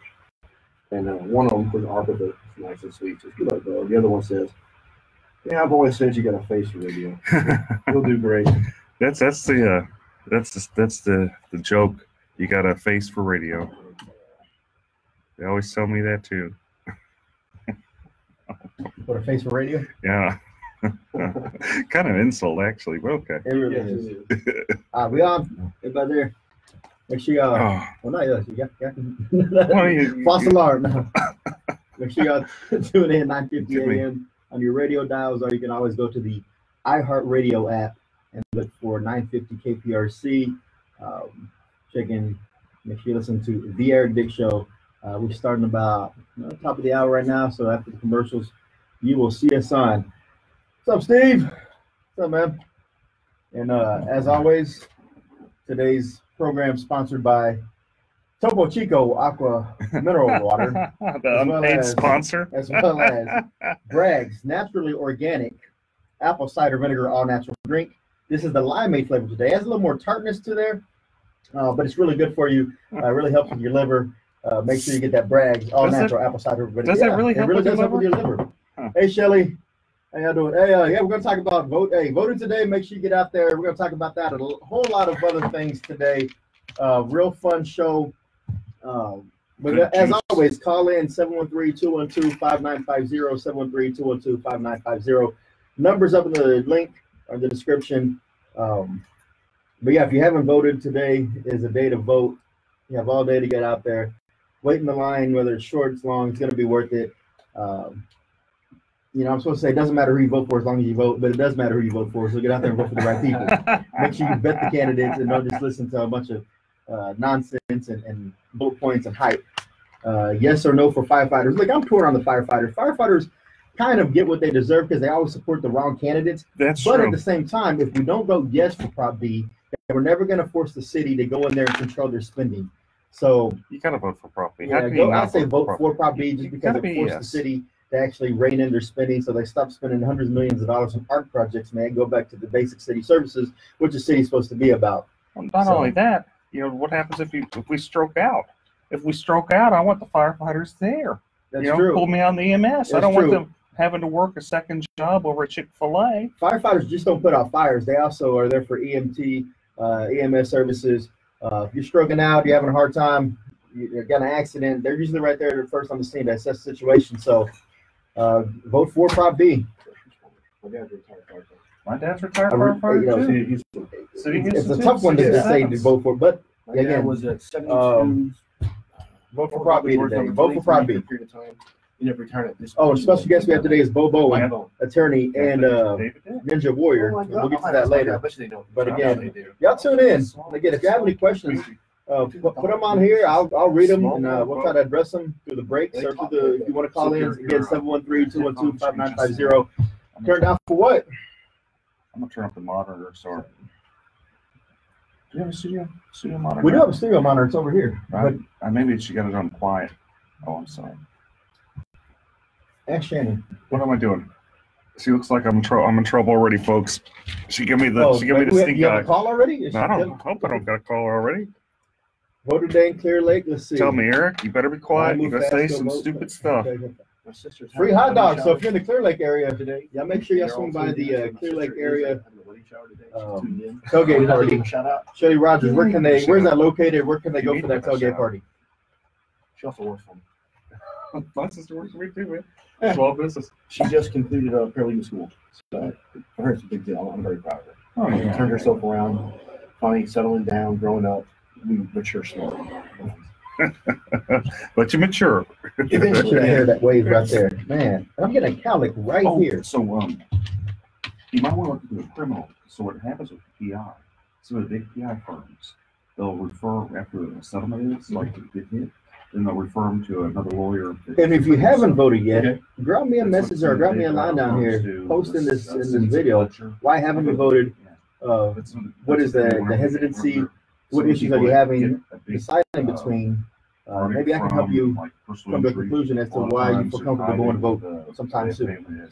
All right, so if you're in the Clear Lake area, Friedman Library, they're having a tailgate party out there. Hot dogs, probably some beverages, water, and great company. And you can do that all while you're voting. So make sure y'all go down to Friedman Library. You do it after they get a big settlement. Yes. Use the settlement to fund me, get the full retainer. There you go.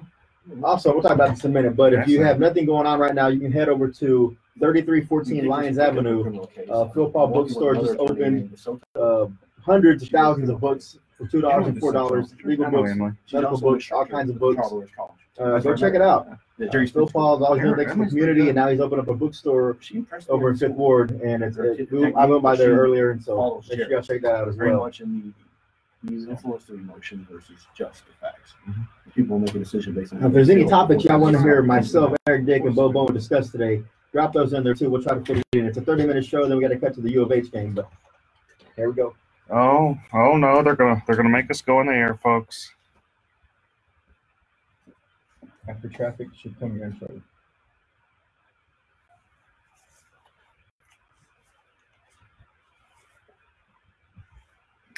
You know, they've never heard the intro, I don't think. On the live feed? What do we have on? Well, when I go on Facebook Live. Because we don't have the monitor going when the intro plays. Yeah, so they'll hear it. You know. I can turn the monitor on, but I don't hear it in here. It'll kick on in a minute. The audio will kick on. I want y'all to hear the intro because y'all never heard the intro. Yeah, the intro is pretty funny. Okay, we'll talk about the caravan of immigrants. You do immigration law, right? What, no, sir. No immigration. I thought you did every color law, man. Not total, almost, but not quite. If they bring cash, he might. That's true. It's true. Yeah. For enough money, I'll learn it quickly. For retainers, we might make an exception.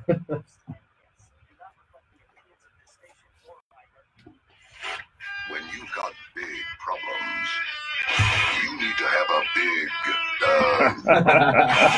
you need Eric Dick, Oh, my homeowner, goodness. insurance lawyer, and trustee for the Harris County Department of Education. That's good. I can't believe that they actually play that on radio. They sit there and they say you need a big Eric Dick. Hey, Huh. it's true. I mean, do you not need someone who's always going to fight in your corner when you're faced with these legal problems? Absolutely. And that, if you want to get ran over, you don't get an attorney. I mean, even I get an attorney whenever I have a legal problem. No joke. I get traffic tickets. I call the Kubosh. I put a Kubosh on it. There you go. Because when you're facing problems, especially homeowners, when you're facing problems with the big insurance companies, there's only one person you need to call, and that's Houston homeowners attorney, insurance lawyer, Eric B. Dick. Welcome to the Eric B. Dick Show. My name is Chris Carmona, joined by Eric B. Dick, and our special guest today is Bo Bowen.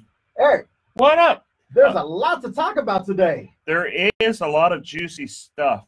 Let's just kind of go into it because we don't have much time. We're getting kicked off a little bit for the U of H show. But right off the bat, let's talk about Prop B with the firefighters. My dad was a firefighter, strongly support the firefighters. In fact, I find it interesting the only people opposing the firefighters are Mayor Turner and big business. Everybody else, you have the Kingwood Tea Party, you have Terry Lowry, you have Gary Pollan, you have just the grassroots Republicans, you have the grassroots Democrats, you have independents, all saying, And that's we need to important take to care of notice. the Is firefighters. you said the grassroots because the grassroots political activists in the city or in the county, they understand what being responsible with your money is. And if people ask me all the time, I know they've asked you, should they vote yes or no on Prop B? And I think we're in agreement that in order to have the city rein in their spending, there's only one way to go on Prop B, and that's vote yes for Prop B. Yeah, and see, the thing is, every time I've ran for city council, mayor, when I got 11% more than Adrian Garcia and Chris Bell, I did really good, surprisingly. But whenever I ran, it was on a very simple platform, the same platform Rob Mossbecker ran on, the same platform Orlando Sanchez, the same platform Bill King ran on, and that's bring spending to the basics. Public safety, infrastructure, your basic city services. Those are the things you want to spend money on. What you don't want to spend money on is like art projects and those type of things. You don't want to spend it unless you have extra money. But you got to focus on the necessities. Do a good job at it. You know, make sure we have adequate firefighters and police officers.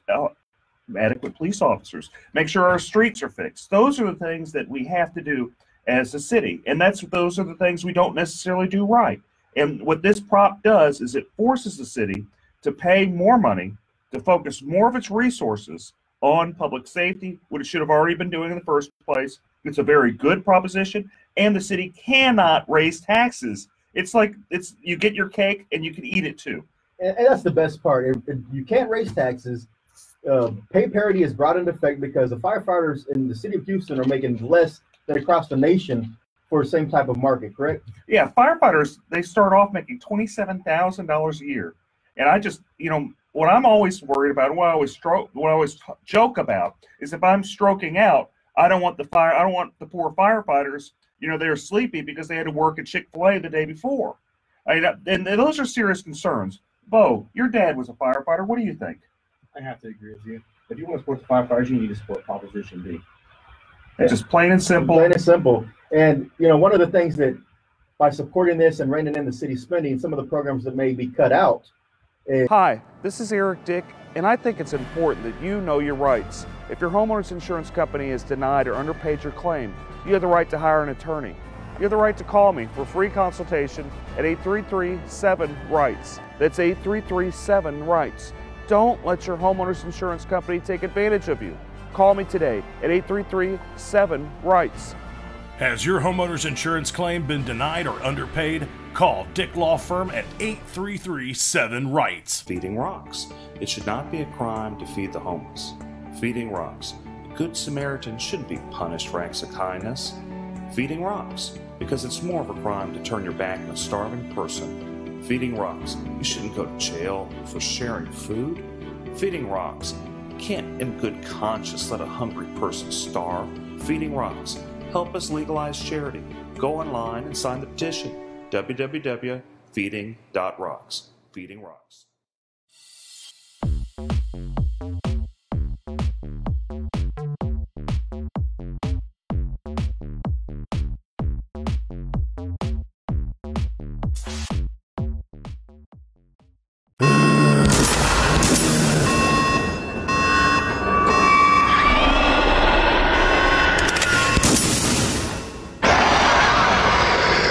Is additional funding being sent to the City of Houston Public Libraries for unnecessary services they're rendering. That's true. Let's talk about one of the things that's being controversial right now, and that's of the drag queen hour at some of the city libraries. Sure. So just kind of a way of background, you know, I'm not against per se the idea of a drag queen hour. I think it's kind of funny. Like my thought is, I mean, why are we doing it necessarily? Why are we using public money for this? And they're saying, no, there's no real public money with it, but there kind of is. The library's kind of advertising it. They're kind of promoting it. They're spending their resources pushing this. And then it kind of gets interesting because you have secular humanism versus non-secular humanism. And these are complicated mumbo-jumbo words. They sound like it. They are. Basically, it's the idea that it's like Christian viewpoints of believing marriage is a man and a woman, that being the idea of a religion, and then non-Christian viewpoints. And the point that you can have these non-Christian viewpoints there pushing this agenda at the library and not be able to have the counterpart there. That's where it's not fair, and that's where I kind of have a problem with it. I think that if people could go there and say, look, marriage is between a man and a woman, this is what we believe, then it kind of evens the playing field. But there's another thing that really kind of makes me cringe is I have two small kiddos, and it's not really something I want to introduce them to if we were going to the library to get books and stuff like that. I mean, we kind of want to avoid it at that point. I don't really want to start having to explain to my daughters why this guy's dressed up like a girl. Now, what do you say to the proponents of this hour that say, you choose to go to the public library, and you could always say, for this hour, I'm not going to go there. Should you have to rearrange your schedule to fit into the city of Houston's agenda as it relates to the drag queen story hour. I just don't think I don't think it's really fair. And I don't think you should have to look at, the schedule whenever you just want to go to a public place and, learn, teach bring your kids to, the library. I'm fine with it being in a private place. In fact, I'd probably go. I think it's at minimum entertaining. I think it really is entertaining. And I think, it brings, I can see the diversity argument, Because the mayor has made a diversity argument saying we have a very diverse city. This is just reflective of our culture. This is reflective of our city. And he sees no problem with it, thinks that it's a frivolous lawsuit. It's going to get thrown out. Well, but the city gets sued a lot of times for what they would consider frivolous stuff, like criminalizing feeding the homeless, That's all true. sorts of stuff. Bo, what do you think? What do you think? I never really thought about the way you put it today, Dick. You're right. I didn't think about my kids being there. When I first heard of it, I was like, yeah, it's kind of humorous. It's a neat approach. I don't really understand why this lawsuit even started in my humble community. I understand if they weren't letting someone else go, and that's what the argument's about, or is it simply because of the fact that they have the, what was the title you used? It's secular humanism. Secular humanism, I guess. Yeah, and so apparently the impetus of this was that the same type of for a traditional marriage couple to go in there and have a story time was denied when the drag queen hour was actually given a clearance to go ahead. And so, and this is some really juicy stuff. Yeah. We're going to get right back in it. We will, because there are some alternatives to a public library. We'll talk about that when we come back from the break as well. We'll be back. Eric Dick Show. Thanks, folks.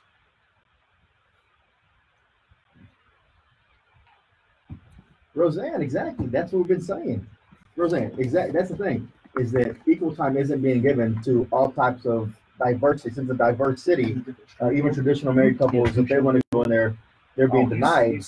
So that's why the lawsuit was initiated. So it's not really a thing about against drag queen story hour. It's more of a equal application of the city of Houston library rules.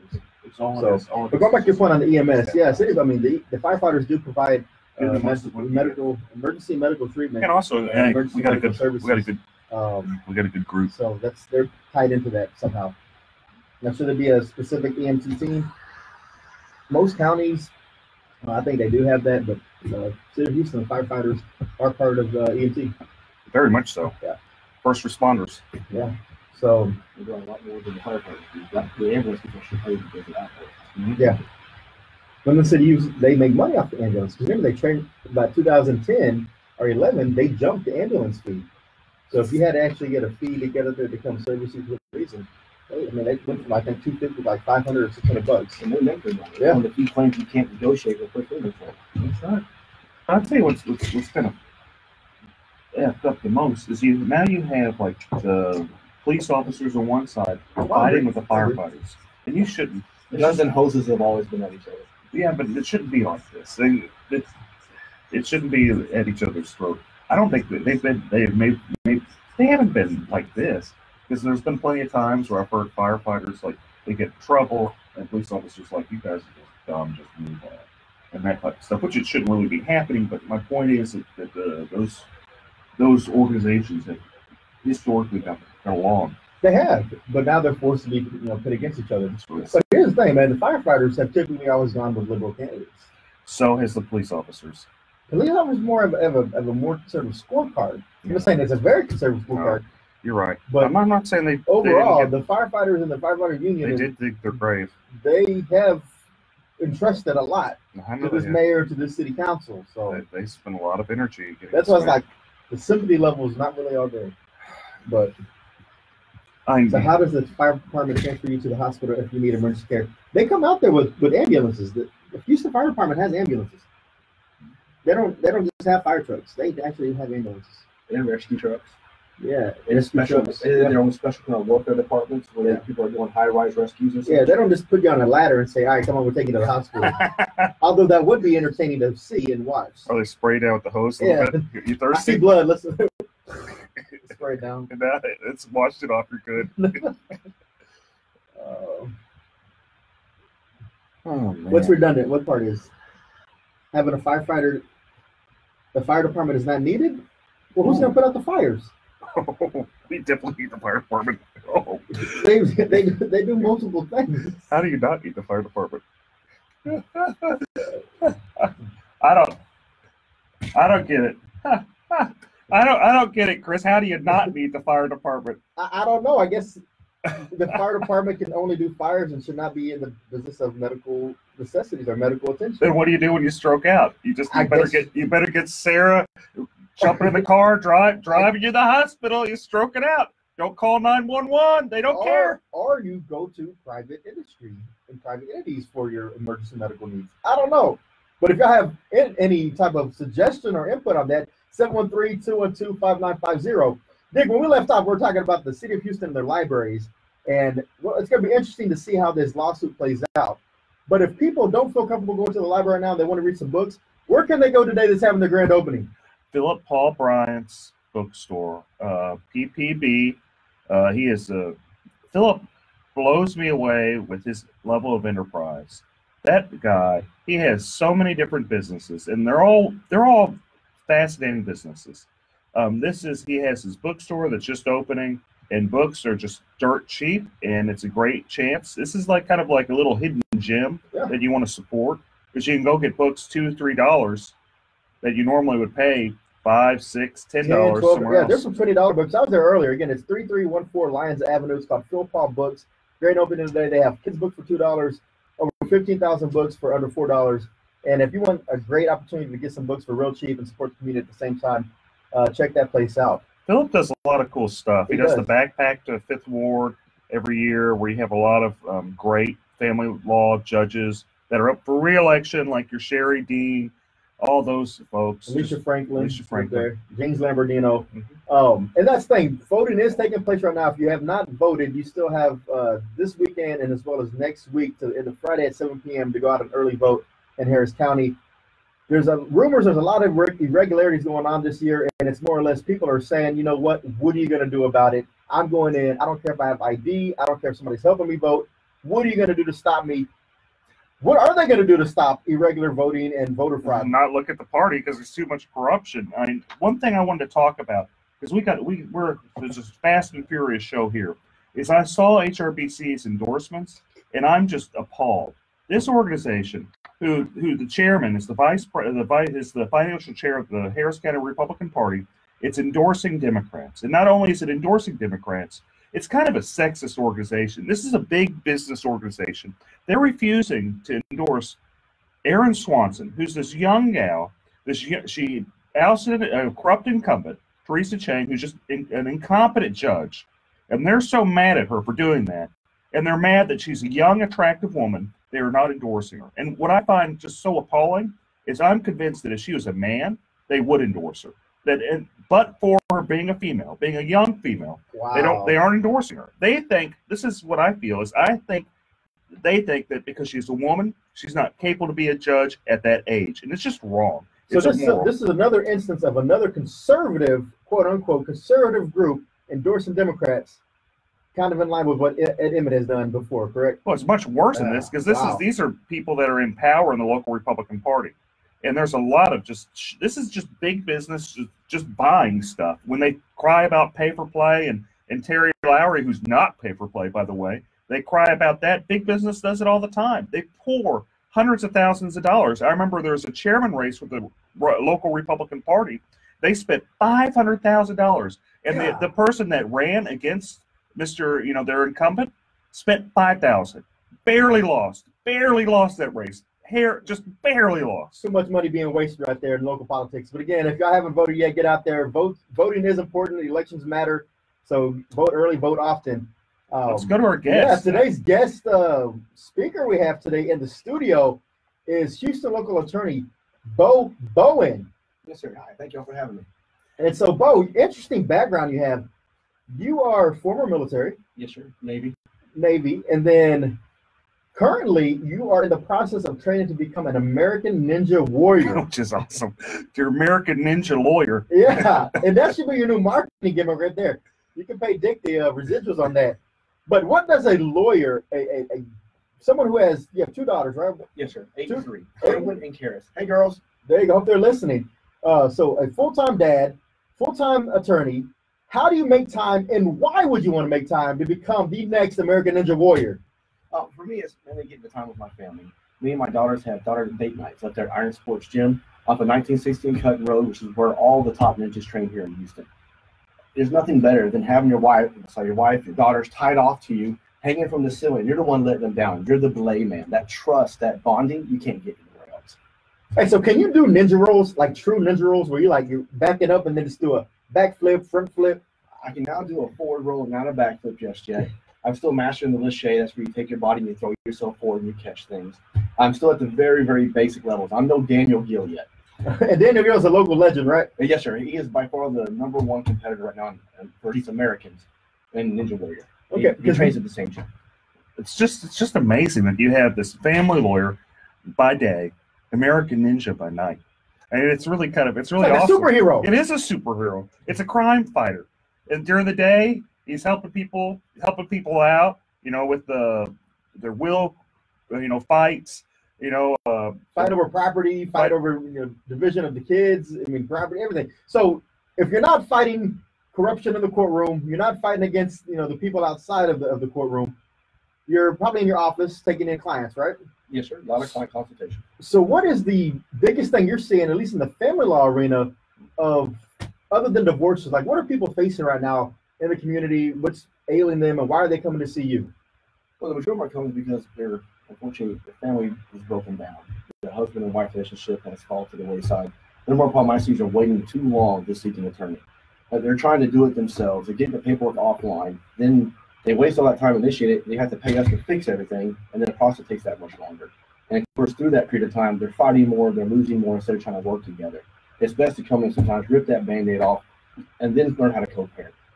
That squabbling in between is what really causes those relationships to fail. And I'm talking about the children. They're the ones that suffer this all the time. It also causes resentment and, people just fighting over all that time.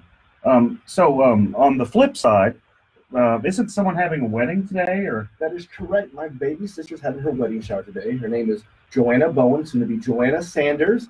She finally found the man of her dreams. You know who I'm talking to, Marty. You're a lucky man. And I hope they're listening. I love you. Melissa, love you. Yeah, Melissa Smith's getting married too at the board that I'm at. Congratulations, Melissa. So if people wanted to contact your law firm, how would they do that, Bo? The best way to reach us is 713-574-7777. That main line again is 713-574-7777. You can also find us on the web at www.bowen, BOWENLF, as in lawfirm.com.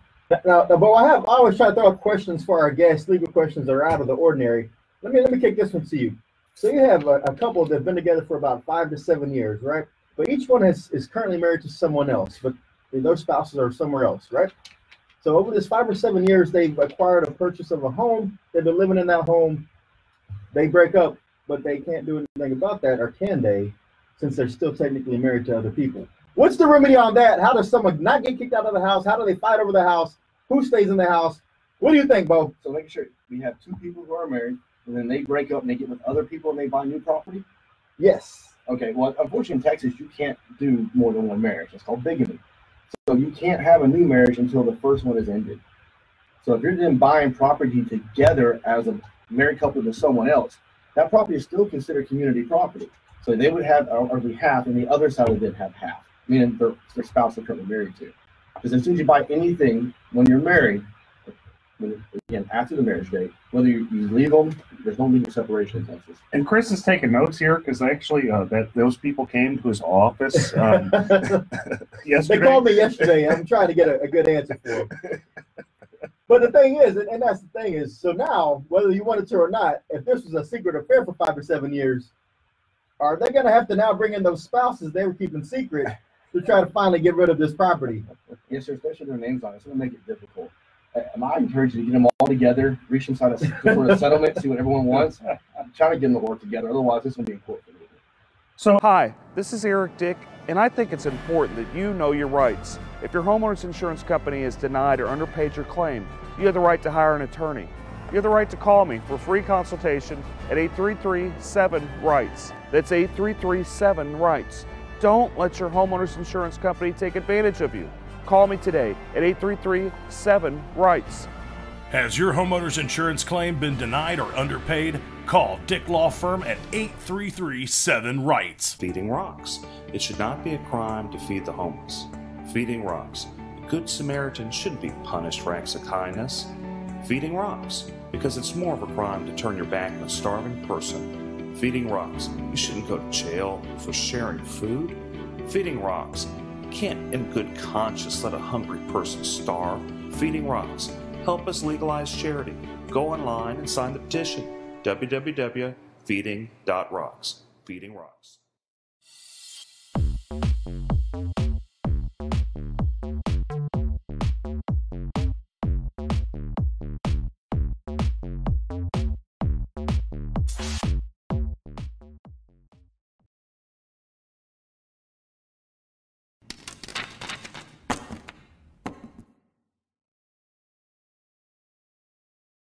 And also, is it a formal marriage or is it a common law marriage? Because, common law is a little bit interesting than it is in a formal marriage. Well, common law or informal marriages, as defined out in statute, the number one thing you have to look at is, was there an agreement between the parties? If the parties had an agreement to be married, we're done. They're going to say it and move on. But isn't there a statute of limitations, or is there some type of, after some point in time with the common law marriage, is it not presumed, or is there some type of... No, so you can be together for 100 years, together for 2 years. It really depends on the parties themselves and the totality of the circumstances. Number one being the agreement amongst the parties to be married. And then they have to also do something to, show the agreement, usually like a ring or something like that. Hold themselves out is another big one. That they file income tax together and hold themselves as married to a government agency. That's a good indication they were married. How they introduce themselves to other parties as well. If they're at the supermarket, hey, this is my wife, Allison. They just held themselves out as being a married couple. If the wife doesn't say anything, you should be assuming they're married, and so will everyone else, including the And so if they want to go ahead and wind down that marriage, even though it's considered common law, they still have to go through the formal process of a divorce at that point, right? Correct. Yes, sir. And if they go to the divorce and they go through mediation and they get an MSA, a mediated settlement agreement, yes, sir, is that full and final in the state of Texas? Yes, sir. I went to In Re Stephanie, the case all you're going to read with that. It has made mediations powerful. It is irrevocable once it's signed. And in fact, another good Republican judge, Judge Farr, he got overruled on the case Minks versus Minks, where the parties themselves came up to the bench and both of them wanted to revocate or reject the MSA. Court of Appeal said, no, you're stuck with it. Enforce it.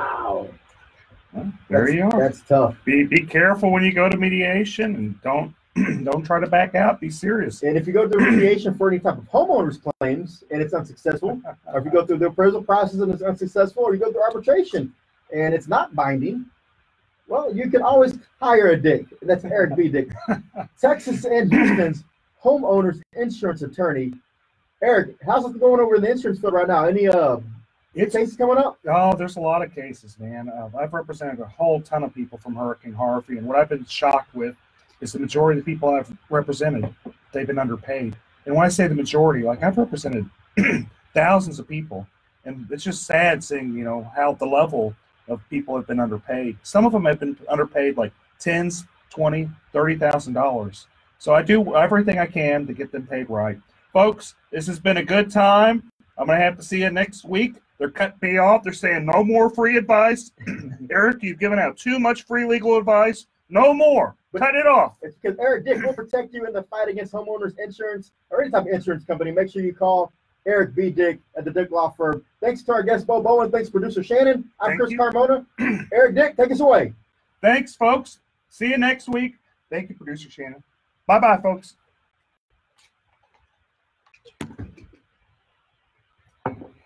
We're gone. Thanks, guys, for listening. We're gone. Hope I didn't get in too much trouble. Roseanne, thanks for the great contribution. Hope I didn't get in too much trouble, folks. You have a good one. Thanks for your contribution as well. Shelly Rogers, thank you for your contribution again.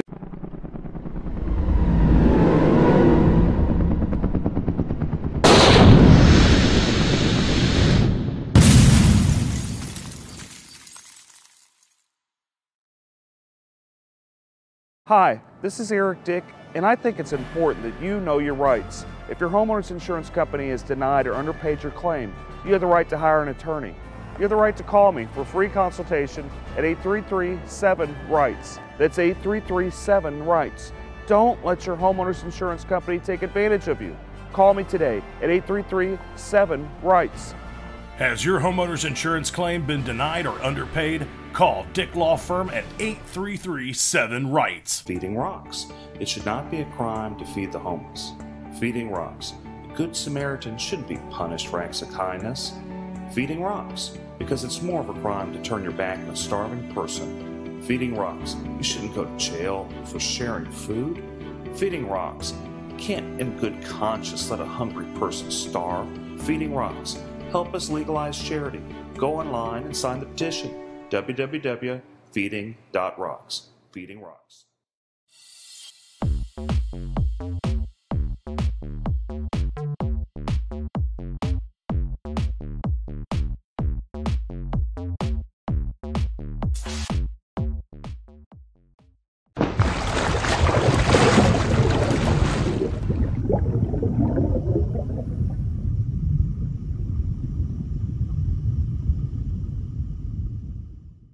Anywhere else, listen now by going to FoxNewsPodcasts.com. Tucker Carlson. So much barking and noise and yelling. Our role is to take 3 steps back and discern what really matters. The most important thing that we do, we are looking out for the forgotten men and women in this country. They're going to get straight. If y'all can't sit here all day online, make sure y'all go onto the iHeartRadio media app, KPRC 950, or just tune into your radio, 950 AM. A lot of good stuff today. A lot of good stuff. But it's only 30 minutes, so make sure y'all tune in. If you're going to get some calls in, 713-212-5950. Finally forbidding insurers from discriminating against or denying coverage to Americans with pre-existing conditions. The GOP spent 8 years presenting to repeal the law, even forcing a government shutdown. Hey, Karen. Hey, little Tim. A California college ready to shell out hundreds of millions of dollars to settle lawsuits. The University of Southern California says it will pay out $215 million to settle claims of sexual abuse by a school gynecologist. That settlement would compensate individuals. And as always, today's segment brought to you by Bragg's Organic Apple Cider Vinegar, all natural drink. And we got the right one today, apple cinnamon. Dick, where's your Topo Chico? I got a little Topo Chico right here. You got it? Let's make sure you got it. Got it? I got a Topo Chico. David, what are you drinking, man? Starbucks. Ah, come on, man. It's a Frappuccino. Yeah. He's got the Frappuccino. He's frapping it. Oh, man. What a rush. Sorry, Shannon. We were rushing. Shannon, you get a car. We didn't get me a badge. Yeah. Barely did it. Okay. About 37,000 members of the 2nd Marine Expeditionary Force are believed to have Hey, y'all. as Hurricane Florence closed in last month. Oh, it's going to be a juicy show. It's going to be a short show, but it's going to be juicy. 30 minutes, huh? Yeah. So we have one break around 14 to 18 again. And then the 27, 26 cars on. So we're going to go into, what do you want to talk about? Oh, first let's start about, there's a new suit. Well, first let's talk Attack Him again. And I'm Joe. Attack Him. Oh, yeah, I could do it. Attack Him. And then we'll talk about the suit against the city for the largest gun show in the country. Is over the drag queen show. Yeah, they got to watch out. They might get in trouble on that. For anti-slap, how are you going to get around anti-slap with that? Good afternoon. Watch out for an accident on the North Freeway northbound and the North Loop. This has 2 lanes blocked. I haven't seen the pleadings. Some good news, that accident we had on the North Freeway southbound equipment has been cleared. Traffic is unwinding in that area, adding about 30 minutes to your commute. I'm Eunice Garcia, the 24-hour traffic center. Okay, cool. And pizzas count for a limited time. And then we'll talk about Sylvia some more. Yeah, we do need to talk about Sylvia. We got the rest of the affidavit, and we can talk about the Chronicles of Hypocrisy because they endorsed her after being one of the lead publications on this Me Too and Kavanaugh stuff. Go to Danny and his friends. Take a break from After the first break, we'll go into After the first break, we're going to you with the about immigration law and how it ties in and stuff right here. KPRC. We'll make it fit. Opinions provided on the Eric Dick Show are for information.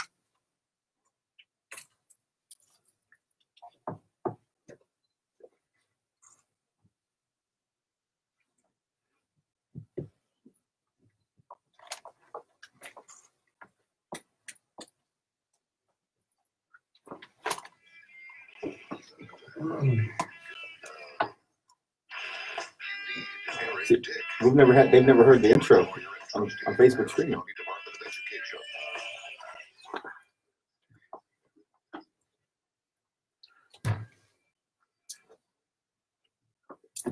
All right, folks, we're back to a spicy show here today. It's going to be Fast and Furious Eric Dick show with my co-host and wingman, Chris Carmona.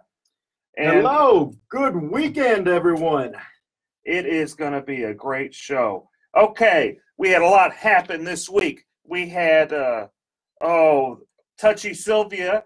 We got the rest of her affidavit where, she's talking about some rash she has, and she has a clerk when she's a municipal judge, and she, starts telling the clerk, hey, I got this rash on my leg. You want to see it? And the clerk's like, well, no, not really, Sylvia. I don't know that many people want to see it, but no, I'm good.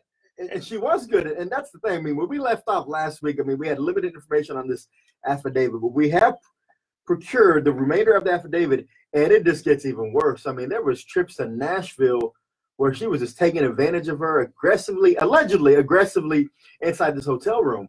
And, this is a legal talk show, and we talk about legal standards and how that impacts the community. Well, I remember a couple of weeks ago, the Houston Chronicle made it a point to make sure that our Supreme Court of the United States candidate, now Justice Kavanaugh, was put through this ringer and even made a point to publish different opinions and editorials where it said that, if you're accused of these things, you're not fit for these types of positions. So with Sylvia being accused of these types of allegations, it's surprising that they came out and endorsed her this week. What's going on? Well, to quote Erica Grinder from the Houston Chronicle, it's dead and irrelevant and no one cares. And that's actually from a reporter. What's interesting with the whole Kavanaugh thing is you had a woman, and she was sincere. I know there's people that have different opinions, but she seems sincere that something happened to her. Maybe we aren't sure what happened, but something happened, and she seems sincere about it. Just as the level of sincerity in that affidavit. And they go into a lot of detail. And it's pretty folks. detailed. I mean, these are things that have been sitting on and no one's come forward. Apparently, Ms. Gutierrez had actually made these complaints before, but it fell on deaf ears. And that's the problem I see with the city of Houston, is that they pick and choose who they actually want to move forward with these types of allegations. And I think that's something that falls back into the city council and also the mayor, because we have to stop that culture of siding with some, whether it's political or not, or it's just friendships. If these allegations are being thrown out there, you got to act on those. I mean, if not, you open yourself to all types of liability in the employment field, right? Yeah, you're right. And didn't if I remember right, reading that affidavit, didn't one of her staffers kind of walk in and go, whoa, I don't want to see this, turn around beeline right out, open the door, unlocked it, and said, whoa, made a U-turn and got back out of there. I mean, so there's been witnesses to these allegations or to these events, and I'm just shocked and appalled that for the Houston Chronicle to come out and say, we're going to lead the movement and making sure that people have a voice and people who have these allegations, they're going to be heard, to come out with no hesitation and endorse against Philip Arnoff in the congressional race in CD29 over in the east side of Harris County. Or they could have just done no endorsement. They could have just they could have said, well, look, we're going to be the bigger person. These allegations with Sylvia, they're pretty sincere. And just so the listeners know, this is, the former county commissioner, former state senator, Sylvia Garcia. What she did is she took off her, allegedly, which is probably not very alleged, but anyway, she took off her pants, said, hey, I got a rash to one of her clerks, ran around in her panties. Another one of her staffers kind of came in and kind of was freaked out and beelined out of there and just completely harassed this poor girl.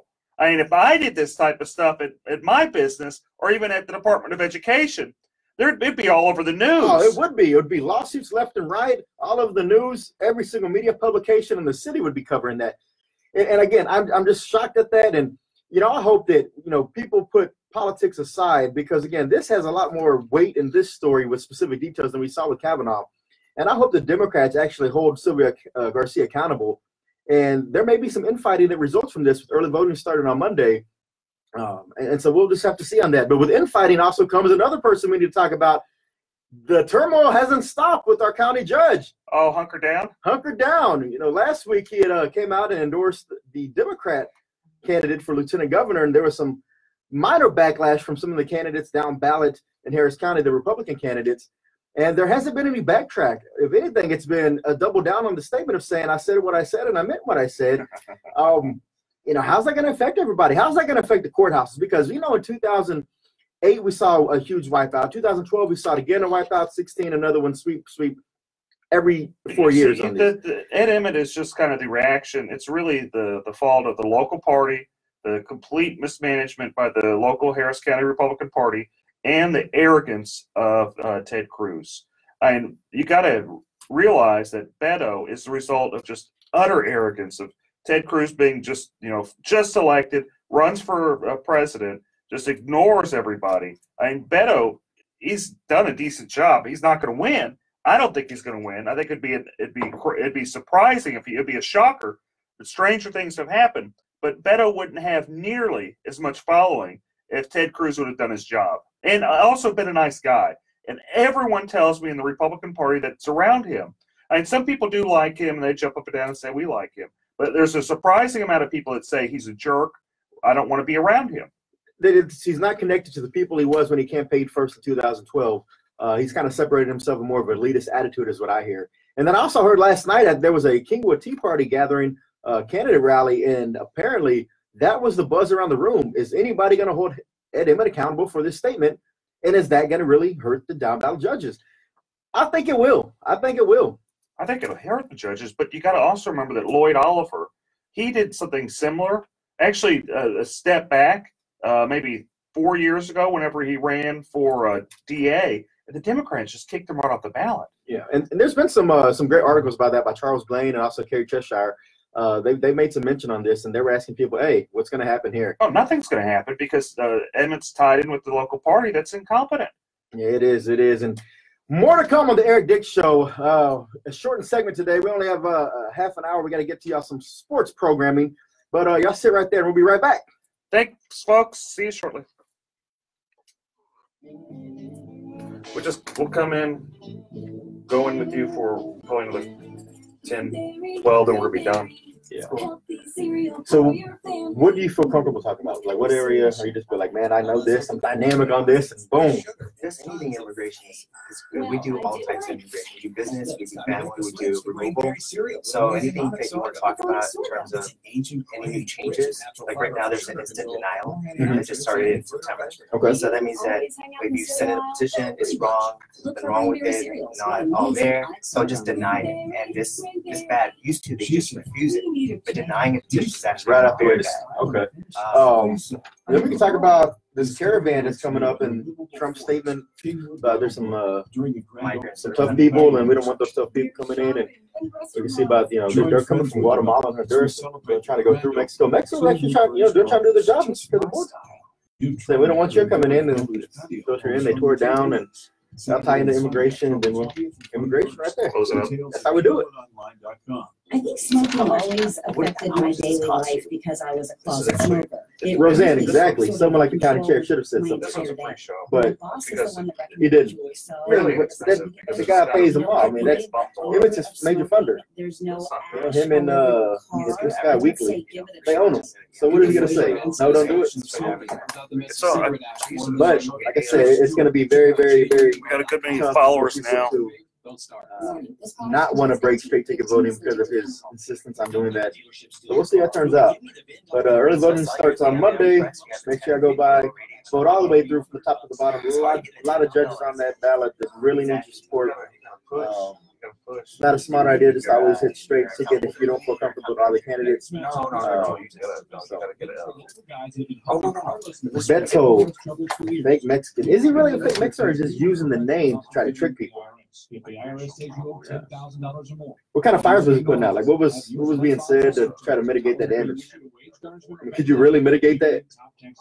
Unless maybe to show some poll numbers, but like the current poll shows, even with that statement, we're still up about 15%. Anything like that.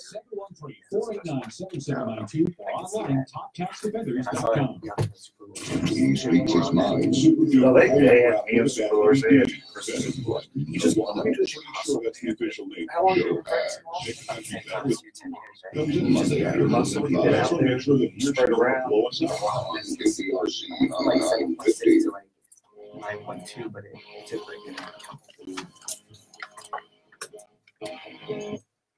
Oh, here we are, folks. If you haven't pulled over and talked to your lawyer, you better do it because we're going to go into some law, and I don't want you guys crying to me because I gave you good advice and you hadn't paid me. So you better go talk to your lawyer before you listen anymore. Okay? And if they're suffering from any type of home damage, car damage, life insurance issues where the insurance company is just not paying, so they call Dick. Better get Dick. Better get Dick. Better get Eric Dick. And so when we left off, I mean, again, there's just so much turmoil going on in this world. But one thing I do have to say is today is my daughter's 14th birthday. Happy birthday, Brooklyn. My mother and sister's birthday. I was about to say, you have a family of birthdays today, too. And it's Mark Lanier's birthday. And Mark Lanier's birthday. So October 20th, mark this down on your calendars, everybody. That's a strong day for birthdays to come out. But other than the birthdays, we have some other exciting news going on in the country, right? Oh, we have a lot of exciting news, but why don't we start off talking with Danny about his little law practice doing immigration law. And we can kind of tie it into all the many things that are happening in this world. So today's guest, we have attorney Danny Wynn. Danny, welcome to the show. Oh, thank you for having us. This is David Wynn, by the way. Oh, sorry. David Wynn. Oh, I'm sorry. It's okay.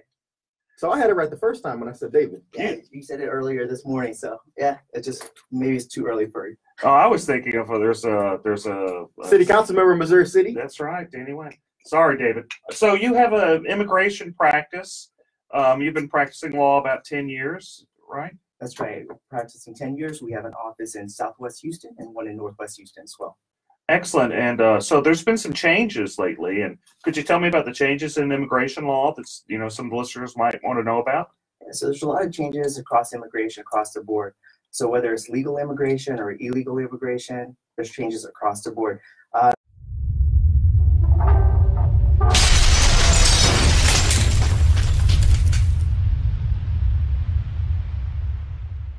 Hi, this is Eric Dick, and I think it's important that you know your rights. If your homeowner's insurance company has denied or underpaid your claim, you have the right to hire an attorney. You have the right to call me for free consultation at 833-7-RIGHTS. That's 833-7-RIGHTS. Don't let your homeowner's insurance company take advantage of you.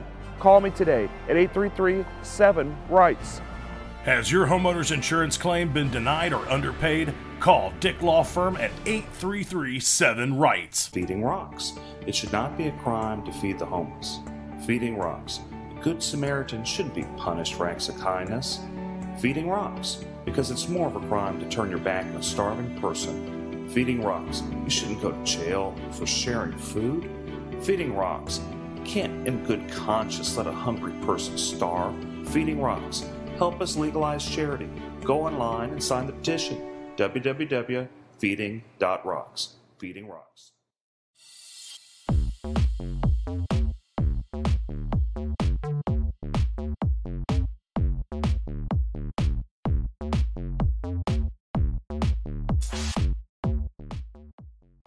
Some of the major changes, instant denial. So starting in last month, September, if you send in a petition or an application and there's anything that's wrong with it, immigration used to send you a request for more evidence, or they send you a notice of intent to deny and give you an opportunity to fix the problem. So now, no more. They can instantly deny your application. And again, this is not like a rejection. This is a denial. So it looks really, really bad if you're trying to reapply later on. So what you're telling me is if someone is, wants to work on their status or, wants to bring someone over or marry someone or what have you, they probably should not do it by themselves. They're probably behooved to go actually get a lawyer to help them with their immigration status. Is that what you're telling me, David? Exactly. I used to tell people, if you read the law very carefully, you could probably do this by yourself. But now so much things have changed. Like, I'll just give you an example. So the basic forms that you need to sponsor a spouse, it used to be last year, before 2017, the I-130 form, it used to be 5 pages. Now it's 18 pages. And there's another form that supplements that. It used to be 4 or 5 pages. Now it's an additional 18 pages. And those are just 2 forms out of the many forms that you have to file in order to bring someone to the U.S. Now, and this is things that probably an attorney is best equipped to handle. Is that correct? Is that a fair assessment? That's right. And, you know, it's not a person's fault, to be honest with you. A lot of things are wrong online, especially even on the government's website. They're wrong. And I could, you know, probably usually what I do is I show clients, like, look, this is what you want to do. And I can tell you that it's wrong. If you do it this way, like they have it on the website, it's going to get rejected or denied. Now, there's a lot of notaries that have popped up around this city, I know for sure, over the last few years to try to assist and expedite some of this immigration paperwork. What's your feelings on notaries? Are those really strong-minded people who understand the legal system and know how to navigate the channels? And that's a good question, Chris. Well, I can tell you for sure, a lot of people in Mexico, there's public notarios are attorneys, but in the U.S., they're not attorneys. Public notarios are popping up, and let me tell you why you don't want to hire one. The public notarios would never put their name on any of your documents. So whenever there's a problem with your documents because they're giving you wrong advice, no one's accountable except for you. And you know, you're not going to be able to blame someone that doesn't have their names on your forms. They're charging a lot of cash too, aren't they? They do it, but besides this actually being illegal for a notary to practice law, and usually they'll charge at least, you know, near what a lawyer would charge. Sometimes more. Sometimes more. So you're having someone, you know, it's basically you're just going and picking someone off the side of the street and saying, hey, help me with my legal forms. I wouldn't do that. I wouldn't get, you know, someone off the side of the street to represent me, which actually I do. Being an attorney, actually I do hire people to represent me, and anytime anything happens. They say what a client has a fool. I mean, what is the saying? Yeah, only a fool has a client for himself. Or that's right. So yeah, if you have problems with immigration, you probably should get a lawyer. Maybe you could have done it in the past, but it sounds like things have changed, and it probably behoove you to sit and talk to somebody that actually is licensed through the state bar and, you know, tell you what to do.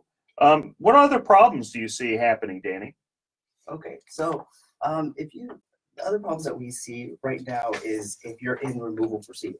So before, if you're in removal proceedings, that means deportation proceedings, you would have probably a very fair trial with the immigration judge. It's not like that anymore. So right now, under Donald Trump, he said that immigration judges have a quota. They're obligated, or they should, try and end at least 700 cases per year. So what this means in reality is that every immigration judge under the quota has to finish a case within 2.5 hours. Think about this for a second. One party has to state the facts of the case, the witnesses have to be called up, the judge has to make a decision, all in the course of 2.5 hours. Some of these cases are asylum cases, meaning that they involve people that have been victims in their own countries. They're going to the U.S. in order to seek protection, and now you have to make a decision within 2.5 hours, whereas maybe a year ago, you would have maybe several years to put together a case. So that's what's happening right now is that. But on the flip side with that, Danny, hasn't one of the biggest issues always been that the process takes too long? You have to get in line. It's a long line, takes years. But with this expediency of a 2-hour hearing, or doesn't that speed up the process? And doesn't that help people who are in the queue trying to get through the system properly? So in the past, you're right. So in the past, asylum used to take years. Now it's not that way anymore. So earlier this year, they changed it. When you apply for asylum today, instead of taking years, you're going to get a notice for an interview within 3 to 5 months. That's very quick. Think about this. You have to show asylum is not easy to get. You're going to have to, usually the attorney will write a legal brief. You have to show evidence, so medical records. Imagine fleeing your country with nothing, and then you're going to have to try to get, certified copies of your birth certificate, your, anything that you have in that situation, maybe judicial records. I mean, it's going to be very hard for anyone that's fleeing their country with no money. Yeah. And nonprofits nowadays don't have a budget in order to fix this issue. There's too many people. It's definitely a broken system. It's something that we really have to make sure we're pressing our Congress members and our senators to put something in place that's actually going to be sustainable in the long term. And it's not just the immigration system. I mean, it's the same way with our justice system. There's a lot of sad things that happen every day. I had a client one time in criminal law back when I first started practicing law, where she had some problems with welfare. She got too much welfare because she was broke. And the judge that she was in front of, who's now the administrative judge in Harris County, was Susan Brown. She was nice enough to, you know, put my gal in jail, baby in hand. When I say baby in hand, I had to watch the baby while the grandmother came to pick her up. It was training for you, Dick. It was training for you. That's training. But we want to talk about injustice. There's a lot of injustice to go around, a lot of injustice in different spots. And I don't, there's, you know, it's been going on a long time, and I imagine there always will be injustice. Yeah, real quick, David. There's a huge caravan coming through Central America right now, going through Mexico, trying to get to the United States. Will they make it? And if so, are they going to be turned back around under this new policy and provisions? What happens to them? Right now, it's harder for people trying to enter the U.S. to get asylum or refugee status. So I think it's going to be an uphill battle for them to try to make it into the U.S. And even if they do, it's going to be very hard for them to try to get any legal status in the U.S. So it's very hard. We're turning away people that are actually fleeing their country. Some of these people, yes, there's always people that will try to, go past the system that do not qualify. But you have to understand there's a huge vetting process to make sure that their alibi sticks. You know, there's multiple interviews to make sure they have a credible fear. But if you have a group of 1,000 people coming in one time and saying, we just got bombed in our neighborhood, shouldn't their stories all match, and wouldn't that be considered some type of evidence that they could be used in the process? So just like you mentioned earlier about the Kavanaugh hearing, when people experience trauma, they're gonna remember different things. And so when you have a child versus an adult, they're gonna see different things, and that's why it takes a lot of work in order to gather the story to make it make sense, because every person's story is going to be a little different based on their experience. Well, I think it just goes to show that you're always probably doing right whenever you have legal problems to go and get an attorney. The system's always going to change under whether it's Trump, whether it was going to be somebody else. The system's going to change. Whether it's good or bad, it always remains to be seen. It's fascinating how government works and how consequences for actions happen. Plenty of times they're inadvertent. This could be a good thing. It could be a bad thing. Only time will tell. But what is important is while they're going through this process, if they're serious about it, they probably need legal help. They do, and that's what we're here for, is to try to make sure we guide people to make sure they're getting legal help in any type of situation they're in. And David Wynn, thank you for your time today with talking about immigration. And if anybody needs to reach out to David, what's that phone number? It's 281-777-1236. All right, thank you, David.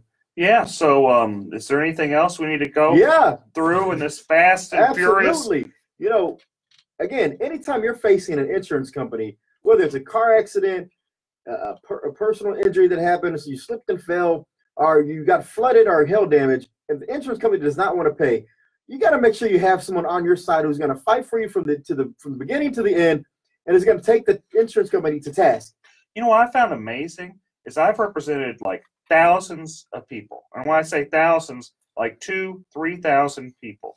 And out of those thousands of people I've represented, I'd say 98-99% were underpaid on their claims.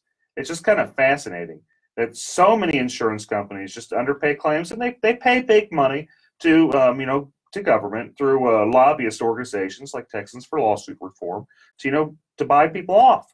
But I guess that's never going to stop. You're always going to have stuff like that, and that's been going on since governments began. Is you have special interests. And it has, and as long as there continues to be special interests protecting the insurance companies, it's important and critical that you have an attorney fighting on your side, and that's where a homeowners insurance lawyer, attorney Eric Dick, comes in. And again, if you're getting in that legal situation, don't get mad, get Dick. Good to be back again, folks. I'll see y'all next weekend, or I won't see y'all. I'll talk to you next weekend. And make sure that we haven't always said this, but we got to send a huge shout out to our producer Shannon. See y'all next week. Thanks, producer Shannon. Have a good one. Barely did that one. That was a rush. Hey, send me some business cards. Maybe I'll get it out. I have a business card wall. Hey guys, again, sorry for the short show today, but we'll be back on. We're good next week, right? I'll put this all. I think we're good next week, but we'll let y'all know.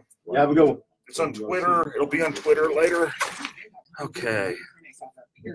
Bye, folks. Thanks. Hi, this is Eric Dick, and I think it's important that you know your rights. If your homeowner's insurance company has denied or underpaid your claim, you have the right to hire an attorney. You have the right to call me for free consultation at 833-7-RIGHTS. That's 833-7-RIGHTS. Don't let your homeowner's insurance company take advantage of you. Call me today at 833-7-RIGHTS. Has your homeowner's insurance claim been denied or underpaid? Call Dick Law Firm at 833-7-RIGHTS. Feeding rocks. It should not be a crime to feed the homeless. Feeding rocks. A good Samaritan shouldn't be punished for acts of kindness. Feeding rocks. Because it's more of a crime to turn your back on a starving person. Feeding rocks. You shouldn't go to jail for sharing food. Feeding rocks. You can't in good conscience let a hungry person starve. Feeding rocks. Help us legalize charity. Go online and sign the petition. www.feeding.rocks. Feeding Rocks.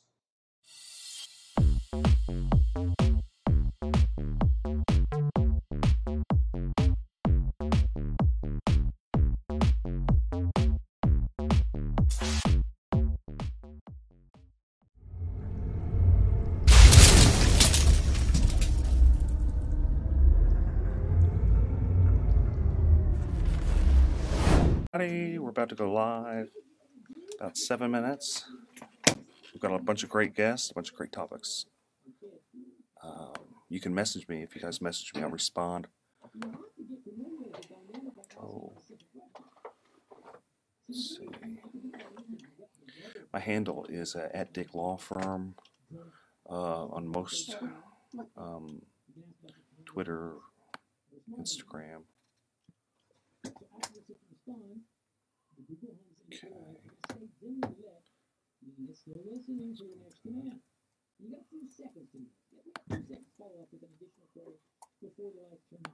You're doing your live stream too?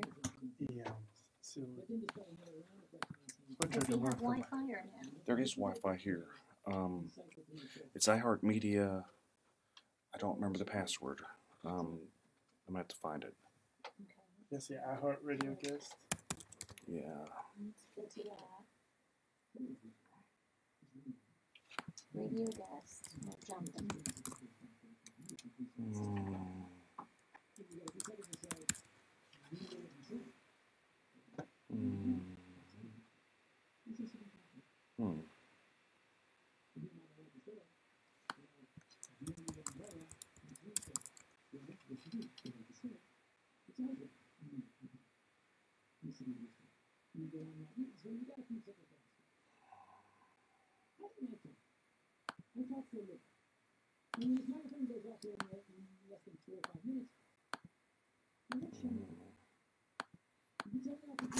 I don't know that I know what the password is, guys.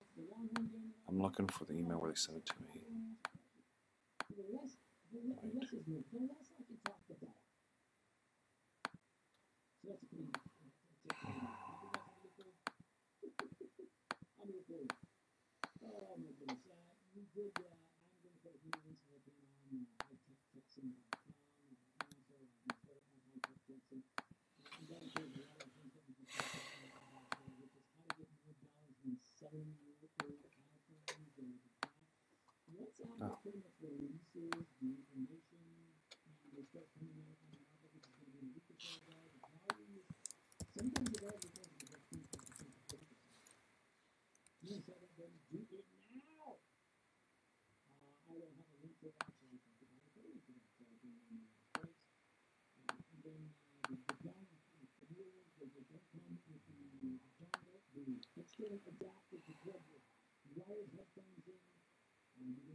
Check their phones. Good, I checked their phones already. I put mine on vibrate. Yeah, mine's on vibrate. Probably better put in your pockets. Yeah, I watched the debate last night. I saw clips of it. That's it. Yeah, pretty much. We have kids, so we're like, we have triplets. You So, have triplets? Yeah. so we basically pass out at around 8. Pretty much. work, take care of the kids, and sleep. Yeah. When you When can. they go to bed, we That's- clean, do all this stuff, and then pass out. 2.5. Or at least I wait till they go to bed first. So. Before we pass out, that's a good thing. Well, we do CPS work, so It's we kind of a know necessary requirement. it's kind of a necessary requirement. Wow. So they exhaust us. Yes. basically. Is that the only thing? That's all. He Oh, says we yeah. can't have any more kids. I understand that. Isn't that mean? We just knock them all out in one while. People say that. It's not quite as amazing as you would think to knock Yeah. them all out in No, one shot. I definitely see the benefit of. Any triplet parent you speak to will tell you, we love our kids. We wouldn't have chosen to have triplets. Correct. That's like Octomom type thing, Right. thinking, yeah, we're more of the, we're happy we had 3 kids, yay. Are they all girls, all boys? I Man, cried. you gotta get your boy, man. Nope. I cried. As I told them, no one's gonna love me. I said they're gonna love daddy. Mommy will do everything and daddy will get the love. 3 girls? 3 girls. Oh, did you find a Wi-Fi password or no? I didn't. I couldn't find it. I looked. I didn't see it. Do you think your engineer knows it? You're gonna have to ask her. We're about to start though. Okay. We're gonna be able to talk about CPS a little bit as well. Well, he does some CPS and I do, but I'm not talking. So. Okay. Well, you record at least, and then I can give it my perspective. It's already on. Every Sunday from 5 to 6 p.m. Right here, KPRC, 950 AM. The worst commercial ever. Hi, I'm Justin Galvin, retired athlete from the local ball team, so I know a thing or two about insuring a landscaping business. I trust the pros, commercial auto and business insurance through Progressive. Get customized insurance solutions that are Grand Slam home run for you. Restroom.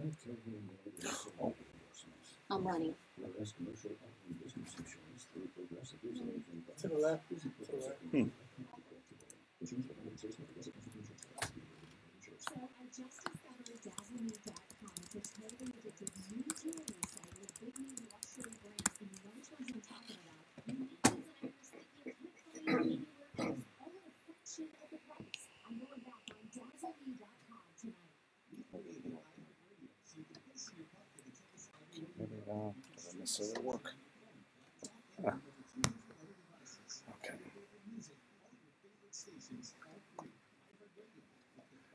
We're about to go on live with we're at KPRC, AM 950.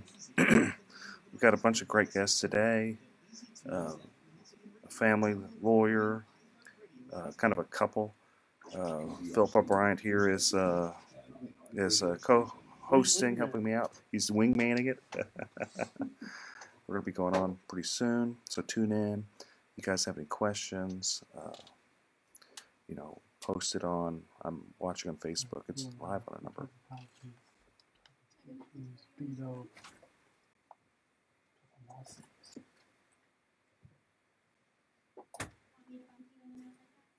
That's fine.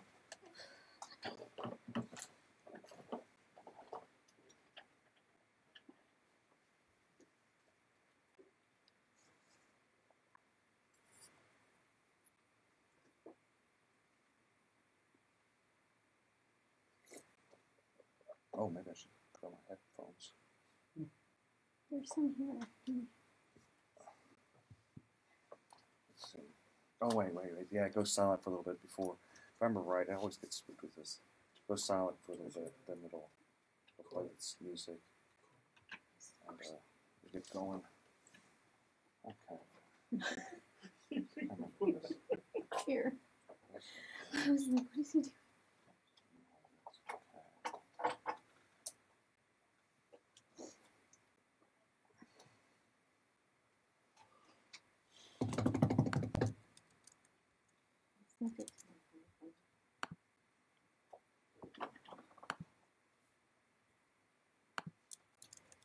I didn't know Bill had a DWI. You mean Bill? Oh, Beto. Beto. Didn't he have someone like his dad that was a judge covered it up or something like that too? Didn't get his dad last night. That's what I heard. Very well could be. That'll make for some. That's gonna be some good radio. You guys getting Get a preview of what we're going to be talking about. Juicy, only the juiciest here.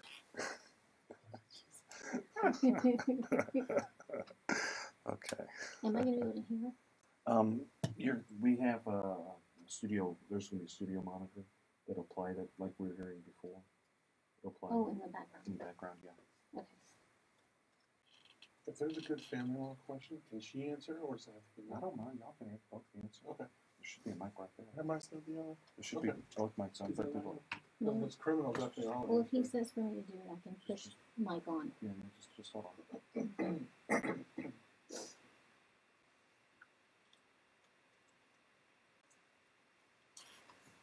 I know it's quiet. Okay. So you have to like the video a bit.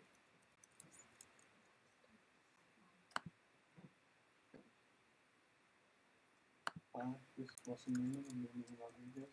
And we're live on AM 950.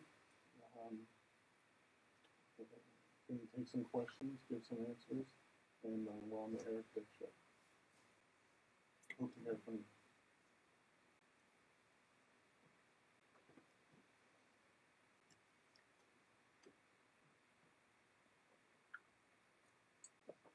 Okay, I know it's a little quiet. I know. That's okay. Just getting ready. It's the calm before the storm, folks. The calm before the storm.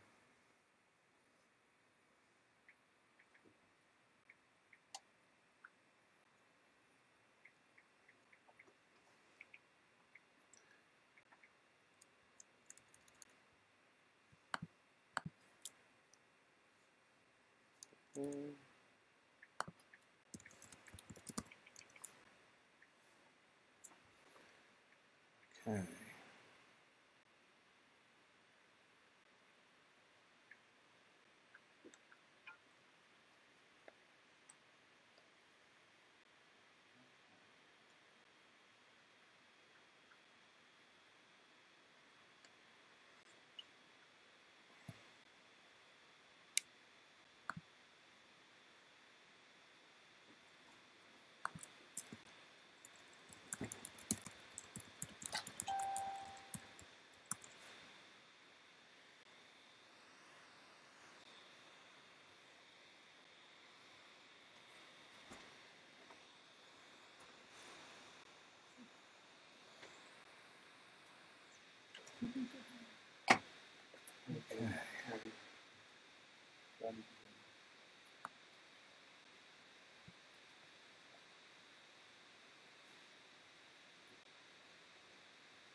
From the Corey Diamonds and Design Cafe Center.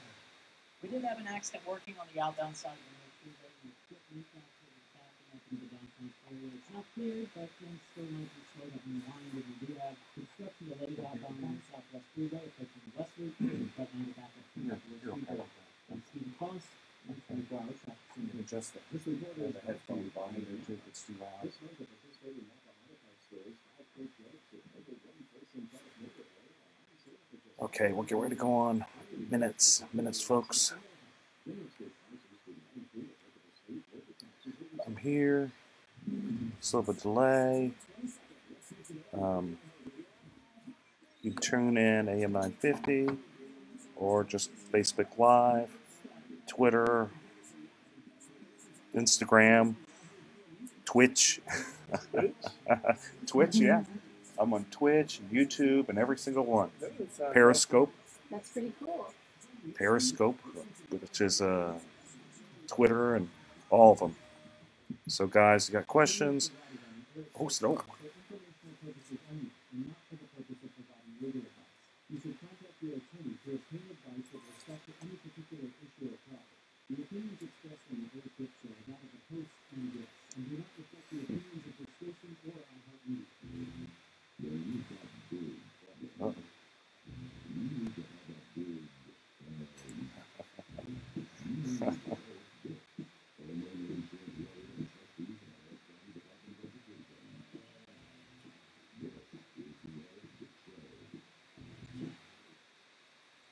Whoa, I'm back again, back for more.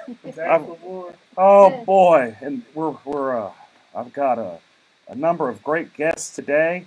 We got a lot to talk about. This is Eric Dick, and running wingman today is none other than Philip Paul Bryant of the Kojic Pack and many other great ventures. Good afternoon. Good afternoon. We're live on AM 950, live on a number of social media handles at Dick Law Firm. So let's just kind of dig into it. We've got a number of topics. So should a white insurance adjuster who's working for an insurance company, and I hate even bringing up really his nationality, his race, but should a white insurance adjuster suggest that an arbitrator be Hispanic because the policyholder is Hispanic? I asked that because I had this happen to me. I had this adjuster, his name is Kevin Horomas, who's kind of a jerk. You gonna call him out? Yeah, I'm gonna call him out. He's kind of, in fact, he really is. He's just not a nice person. What I've learned in this world is you've got good people and you've got bad people, and he is. Anybody that knows him knows he's not a very good person. So, anyway, he suggests, and I'm just gonna read what he wrote in email. He suggests, let's pull it up, as an alternative umpire, which is, I'm just gonna say. I'm going to say, arbitrator selection due to plaintiff's Hispanic heritage. Apparently now he cares that my client's Hispanic. I'd offer this other person as an alternative. And my question is that kind of racist? Is it inappropriate? I mean, could they pick another, insurance adjuster because my client's Hispanic? I'm just wondering. Since the guy all of a sudden cares. Is that appropriate? I don't know.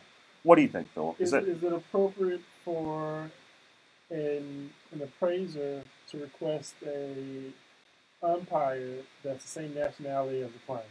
Yeah, whenever no one else is the same nationality, not even the person requesting. Yeah, it seems like you're kind of infusing race into a situation that now there's a language barrier issue. I think. A language barrier issue. I think the courts have a way to kind of bring in an interpreter. I think for the most part that should be suffice.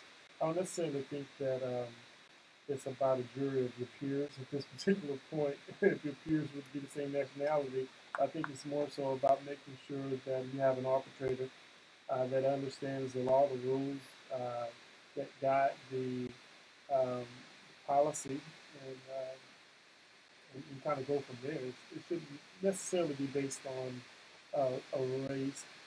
I know a lot of people may feel a little bit more comfortable, perhaps. I know if I'm in court, if I have an African American judge and I'm African American, I may not necessarily get special treatment. And in some cases, it may be some tough love because they feel like I should know better. So is this like him saying, my client might get special treatment, or is he? I don't know. It's kind of inferring that you only get special treatment from a judge or an arbitrator with the same ethnic background.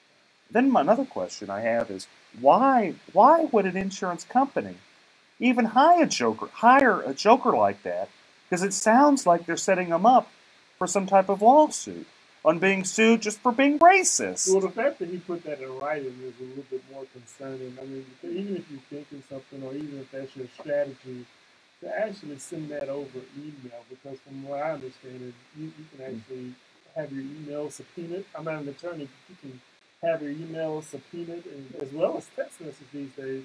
So I'm not sure why someone would put that in writing. You can even have the opposing counsel talk about it on his radio show.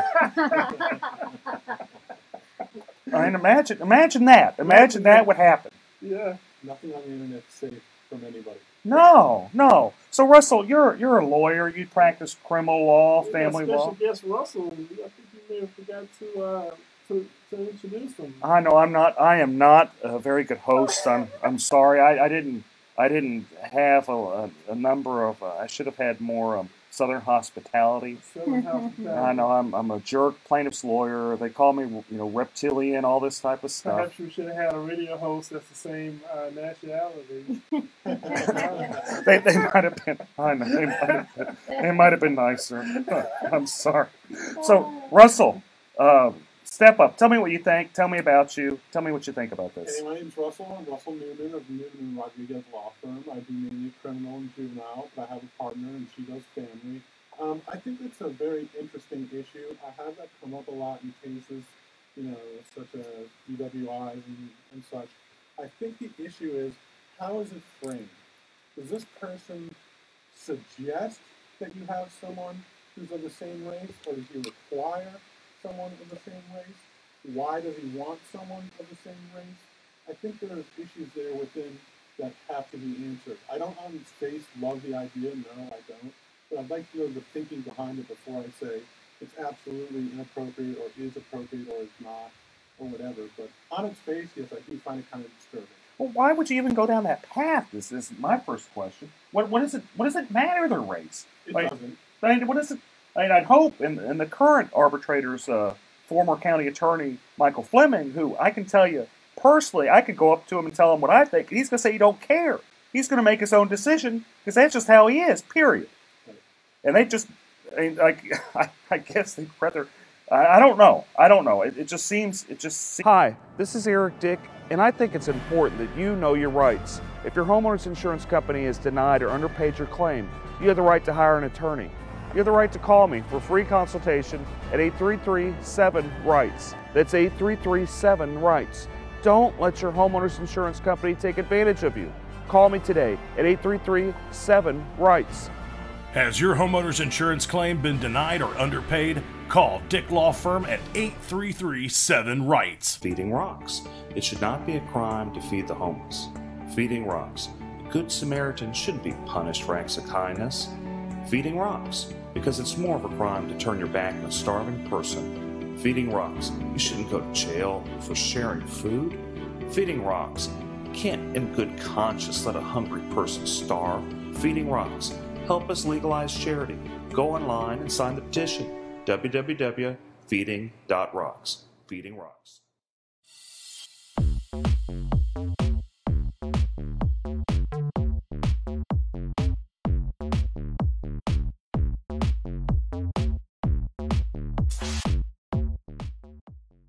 Seems weird, but you brought your law partner, your spouse, you brought her along with you today. Absolutely.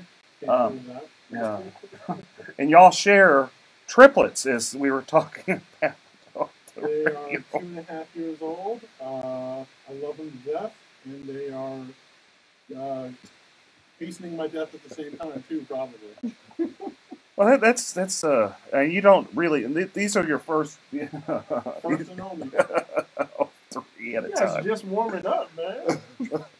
Just figured out how to do that right, man. You gotta just call it. If they're great or if they're screwed up, I've done my damage.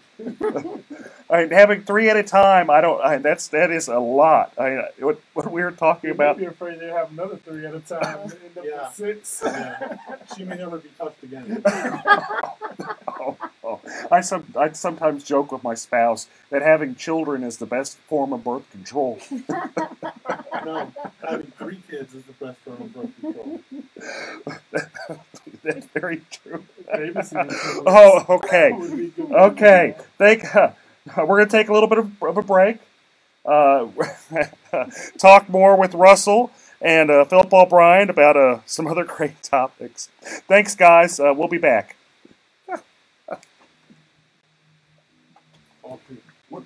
What's your wife's name? Cynthia. Okay, Cynthia. Sorry. Oh, thanks for calling me out. I seriously doubt that the company knew that this guy fought like that when they hired him. They hire him because he's a joke. They really do hire him because he's a joke. You think it's an intimidation factor? No, I think what it is he's afraid Fleming's going to be there. He's always there. And he's just trying to bait.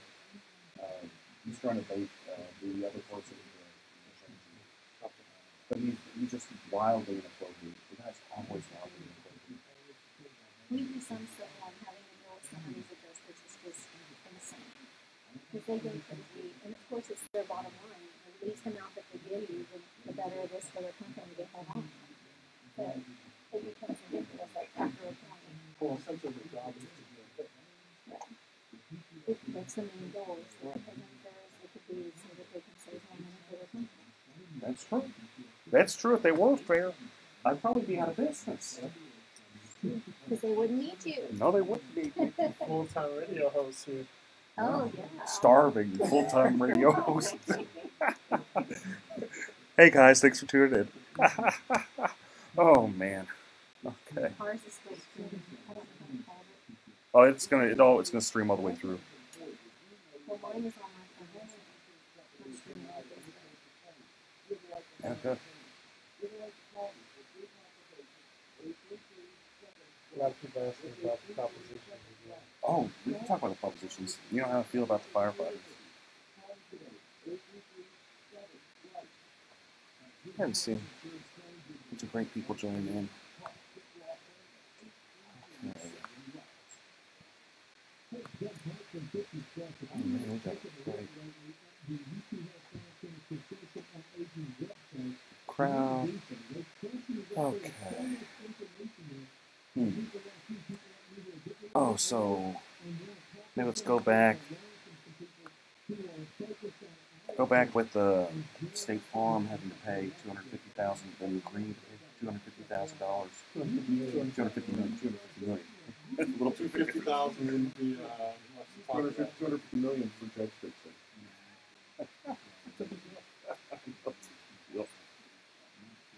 Oh, in a time like that, you know, we're pushing laws that favor interests. And then Republicans wonder why, you know, Ted Cruz is having such a hard time. Why it's a competitive race. They seem surprised, seem shocked.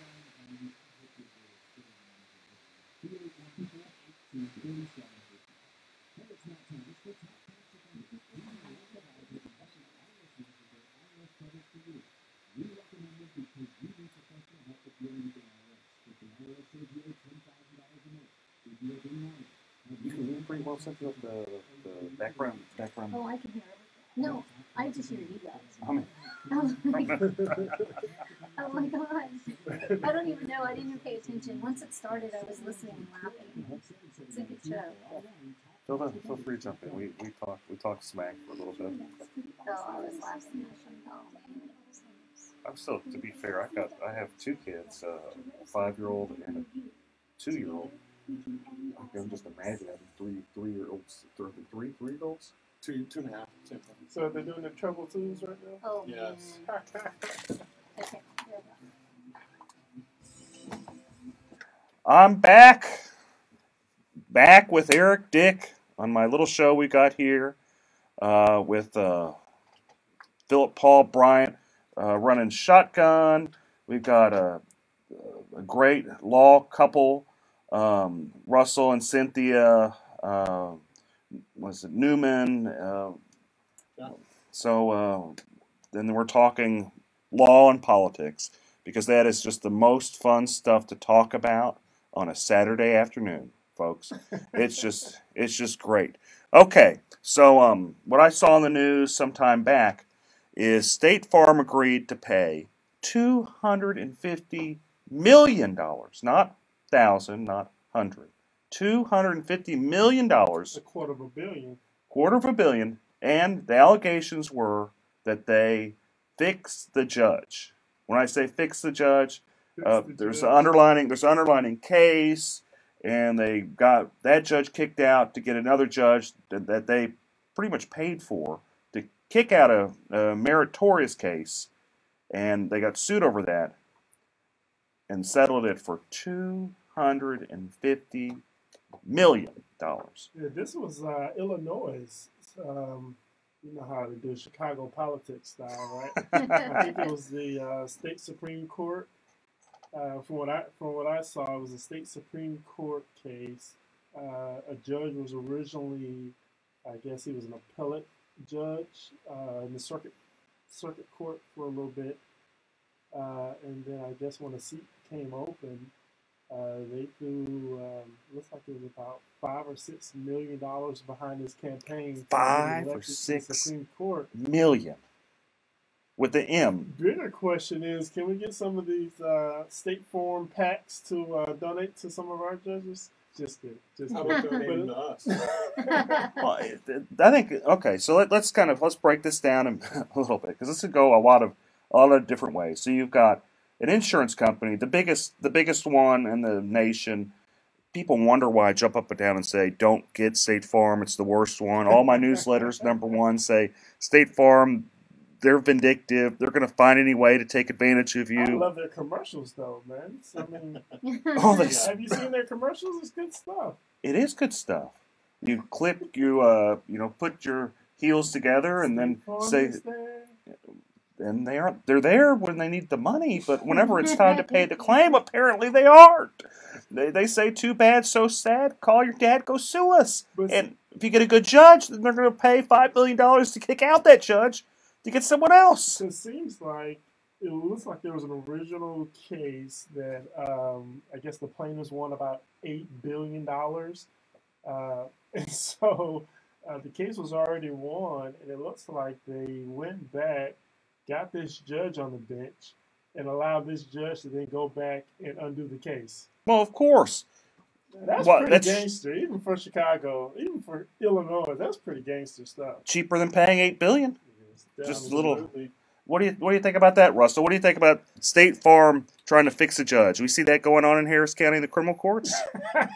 Well, I think people think that can happen, but I don't actually see it happening. But one of the questions I have about that is, if State Farm is being called out on this one, how many times has it happened in the past? That's a great question that I would have about this problem that's presented in Chicago. I see it every day, folks. I see it all the time, every day with State Farm. So I'm just gonna tell you about it. If State Farm does you wrong, you hire an attorney, you sue them. Your choices are take it to the box or walk away. And that's kind of they don't care. They make you try cases. They'll spend, the last one I tried, they spent maybe $400,000 or $500,000, and this is over like a $10,000 dispute, folks. It's not over much money. It's over $10,000. They didn't pay the guy to replace his roof after there was storm damage that happened up in the Dallas area. He was upset. He's like, I've been paying into State Farm for all this time, and I figure the least they do. I've been paying them, $3,000, $4,000, $5,000 a year. At least they do is, pay to fix my roof. But no. They made him take it to the box. 3 years later, we had a trial. So, it happens all the time. What their strategy is to just blow you out of the water. If they'll depose every single person. If you have an attorney proving up attorney fees, they'll depose you. So, y'all do, Cynthia, you do family law, right? Doing family law, I just have, you prove up attorney fees all the time.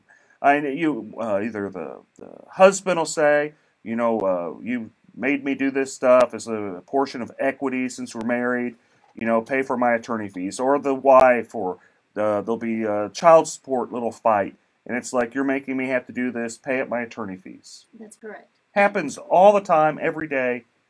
Every day, somebody wants to find out, make sure that it's an equitable amount of attorney fees that are being paid on both sides. And there's some situations where you're entitled to the attorney fees.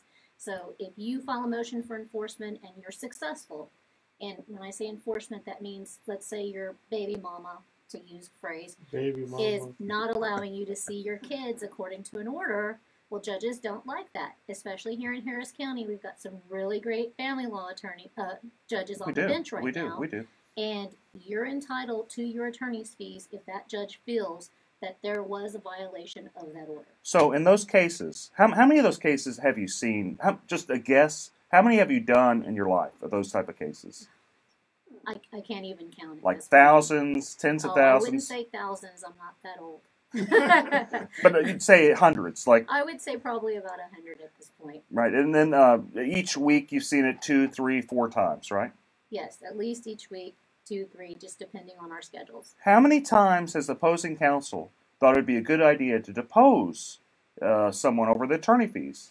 Absolutely none. In fact, we barely question each other most of the time if they're fairly reasonable on It's your accepted hourly practice rate. at this point, isn't it? That's correct. Right. It's accepted practice on this point, especially on those types of cases. Now, it shocks me. Get this. Every single time I take a State Farm case to the box, they spend 3, 4, and this is nice, 3, 4, 8 hours. 8 hours deposing me over attorney fees. 8 hours. We call that being a bully. They're trying to intimidate and they're trying to make a point, and they're using you as part of it, obviously, because if one attorney says it's not worth it, then maybe the next person won't take a State Farm case. It's a deterrent on their part. Correct. They know that if they start doing it across the way, because obviously you have friends that are plaintiffs' attorneys, just like we have friends that are family law attorneys and criminal law attorneys, and so we talk. And there's certain cases in certain courts, which I won't say, that I may charge a little bit more because I know it may be a little more difficult to deal with. And I'm sure you and your friends discuss State Farm ad nauseum. Well, the good news is there's just not many people that take first-party insurance claims, especially with the current laws in place that are exceptionally favorable to insurance companies. You had a 542A that happened, over the last legislative session, where you had Texans for Lawsuit Reform basically bribing people to push that law in place. Just saying, and this is always their excuse, evil plaintiff lawyers, greedy plaintiff lawyers, they're taking advantage of everybody, and I just don't. Fair enough. That's just their propaganda. And usually when there's propaganda, there's a reason for the propaganda. And I'm going kind of off on just a tangent. But since we're going off in this tangent, let's run with it a little bit. Another thing I want to talk about. What makes me upset about the State Farm case is my main man, Eric Dick, wasn't the attorney. Who sued him for that $250. Man, how much, what's the attorney fees on that? What's the Mexican restaurant we go to? Oh, El Tiempo. Man, think about how many times we could have went to El Tiempo. Lifetime supply. He could have bought an El Tiempo. He could have Put bought it an in your El Tiempo. backyard next to the pool. Save ourselves some time. Fajitas and margaritas for everyone. No, we just get the little. We're just going to be getting the little meals. We're ordering off the lunch plate, Philip. We aren't buying no restaurants. There's always the kids menu. There's the kids menu. Yeah. You especially had the kids menu with 3 kids. You can bring the girls; they'll only eat one of them. Okay, so we're going to take a quick break. We're going to be back. We're going to talk about TWIA, Texas Windstorm. We're going to talk about the courthouse state of affairs with family and criminal courthouses. And, of course, we're going to talk about the debate last night with Beto and Ted Cruz. Stay with us. Thanks, folks. See you soon. I turned the microphone. I think I did. I hit off.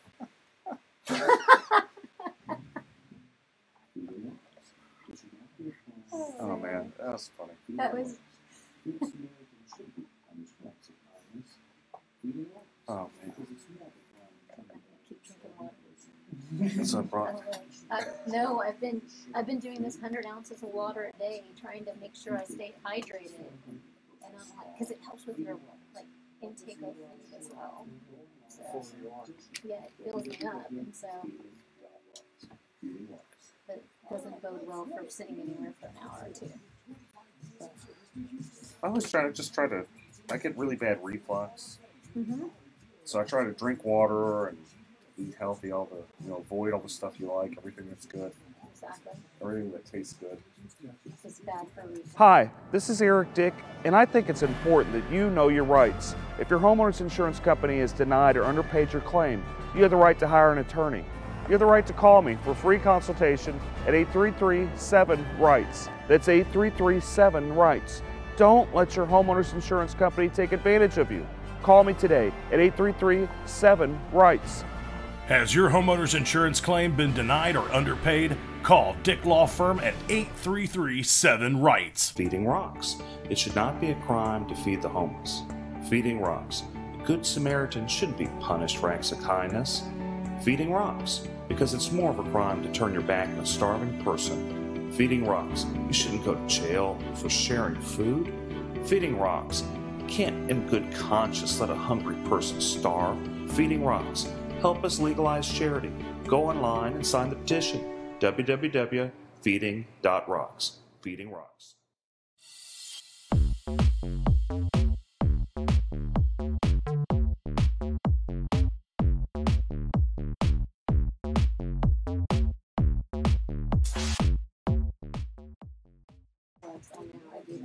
Life well lived might be better than a long life. Well, I got kids too. I'm not going short. Yeah, the 2-year-old. That's. You guys got. You're not a spring chicken when you had the kiddos, which ain't nothing. I don't mean to be nothing. I wasn't young when I had my kiddos either. It's tough. And it's amazing. It's some of the best parts of your life. It is. It's great. And I tell people I had them late, but I had a good time before, so it's not like I'm sitting here missing the vacations or doing things. No, and then you got your kiddos, and it just the way they look at you, the way the things they do is just so adorable. How they interact. They're happy just to sit on you and watch TV They for like a short period. they will manipulate you the rest of your life. They try. They try. Very much the Hispanic mama, so. And people laugh at me, but I'm like, you take my kids in public, they eat out once or twice a week, and we don't have issues. Well, nothing's wrong with that. I sit there. I may not eat, but it's just to train them as they get older so they know how to behave when you're in public, because we eat out probably 2 or 3 times a week with them, and then ourselves forget it, we eat. Nothing's wrong with that. And y'all you're in the swamp. You're chugging along. You got like doing family law and criminal law. That's tough. That's tough work. Slow down. We had them in the NICU for 6 weeks. They were home for 2 weeks when we tried a sexual assault case in Galveston. So we were leaving them at 7 with the nanny and getting back at 7 and then taking care of them, and they weren't sleeping through the nights. So we were living on an hour and a half to 2 hours of sleep a night while we tried the sexual assault case. It was crazy. I think about it now, and I can't even believe we survived. It's awesome. It's just awesome in itself, and that y'all are able to push a successful law firm. And you got 3 kiddos, like young kiddos, and just doing it. I mean, you aren't sleeping, but you're doing it. Well, we have a lot of, we have extended family. My family, I come from a very big family, and so they help out quite a bit. And then, like today, I was lucky my secretary's daughter had early childhood development as her major, so she's in student teaching and not making money. So she's happy to come over on Saturdays and take care of the kids for us for a few hours for not that much. And I mean, otherwise that would be kind of hindering. You know, our family wants to do things with their families too. No. My mom's playing with my kids now too. I mean, we're lucky. A lot of people don't have extended family to help, so I'm very, very blessed. Getting close. So just push on, right? Y'all tell me when, and I'll do on. All right, folks, we're back. I've got a bunch of great people here.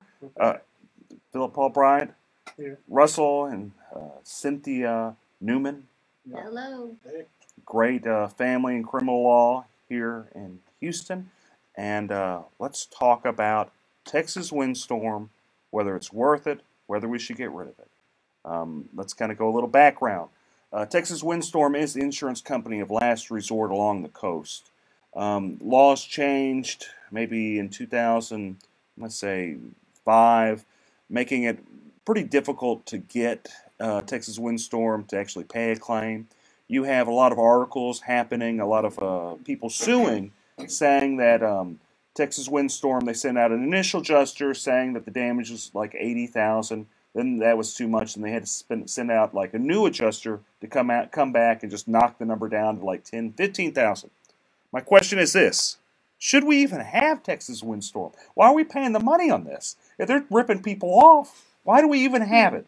Why are we even dealing? Why? You're the insurer of last resort, from what I read. Well, I don't. Okay, so I hear you saying it's the insurer of last resort, but you got to keep in mind. Here's kind of the beauty of it. There's also lender-placed policy. So if you didn't have insurance, the lender would automatically that would kick in.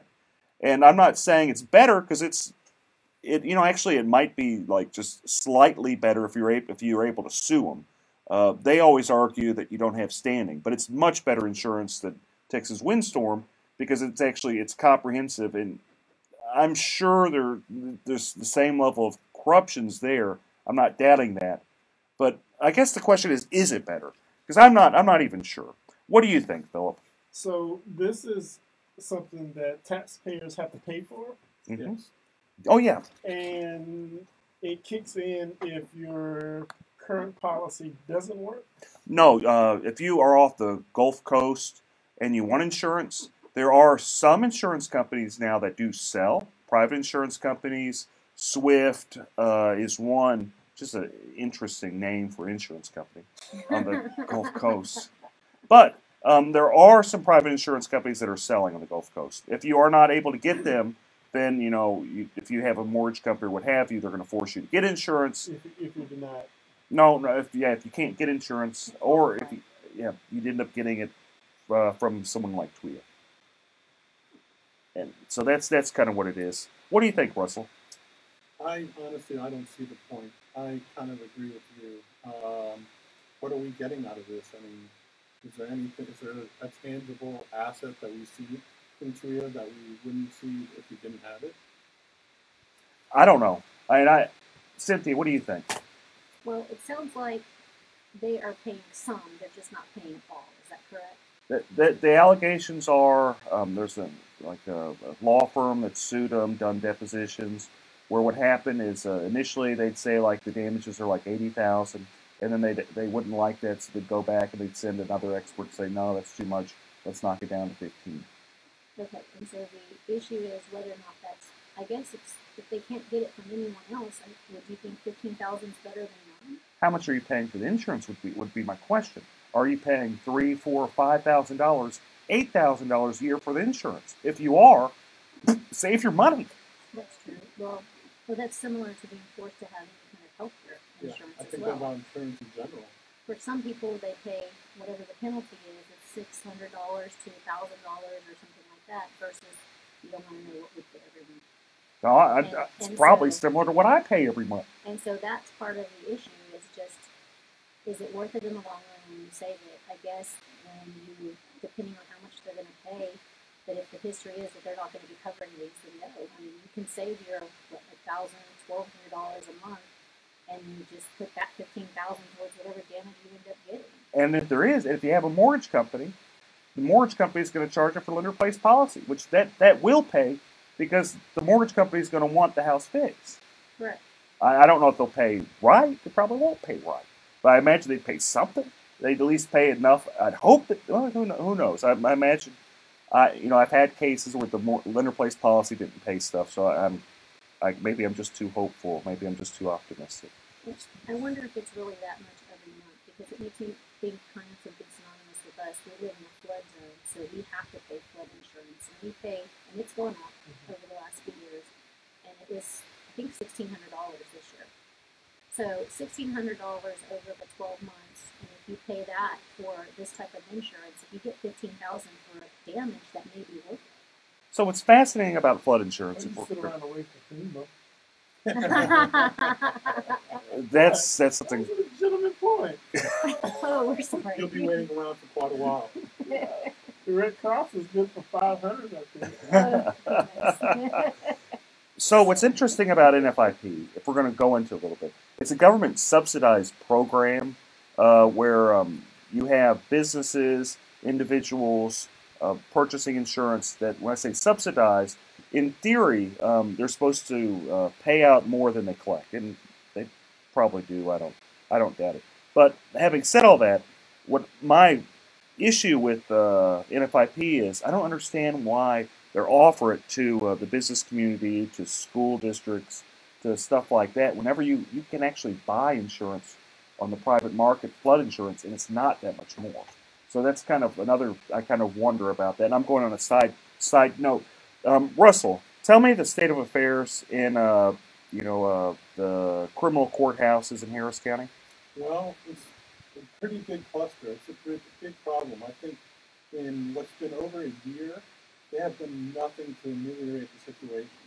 But I think the original criminal courthouse was such a disaster that if they fix that somehow, which I don't see how they can, maybe there may actually be a blessing somehow. But for right now, I'm running from juvenile court to civil court to a small portion of the criminal court, all to cover the same criminal docket. And it pushes back civil cases that, like, you have to try, or family cases that my partner has to try, because criminal cases take precedence because, your freedom's at stake. And so I feel not only do I have to cover so much more ground in the same amount of time, my cases get precedence in the court, and that backs everything up. So I think they really, really need to focus on having each courthouse for each kind of law again.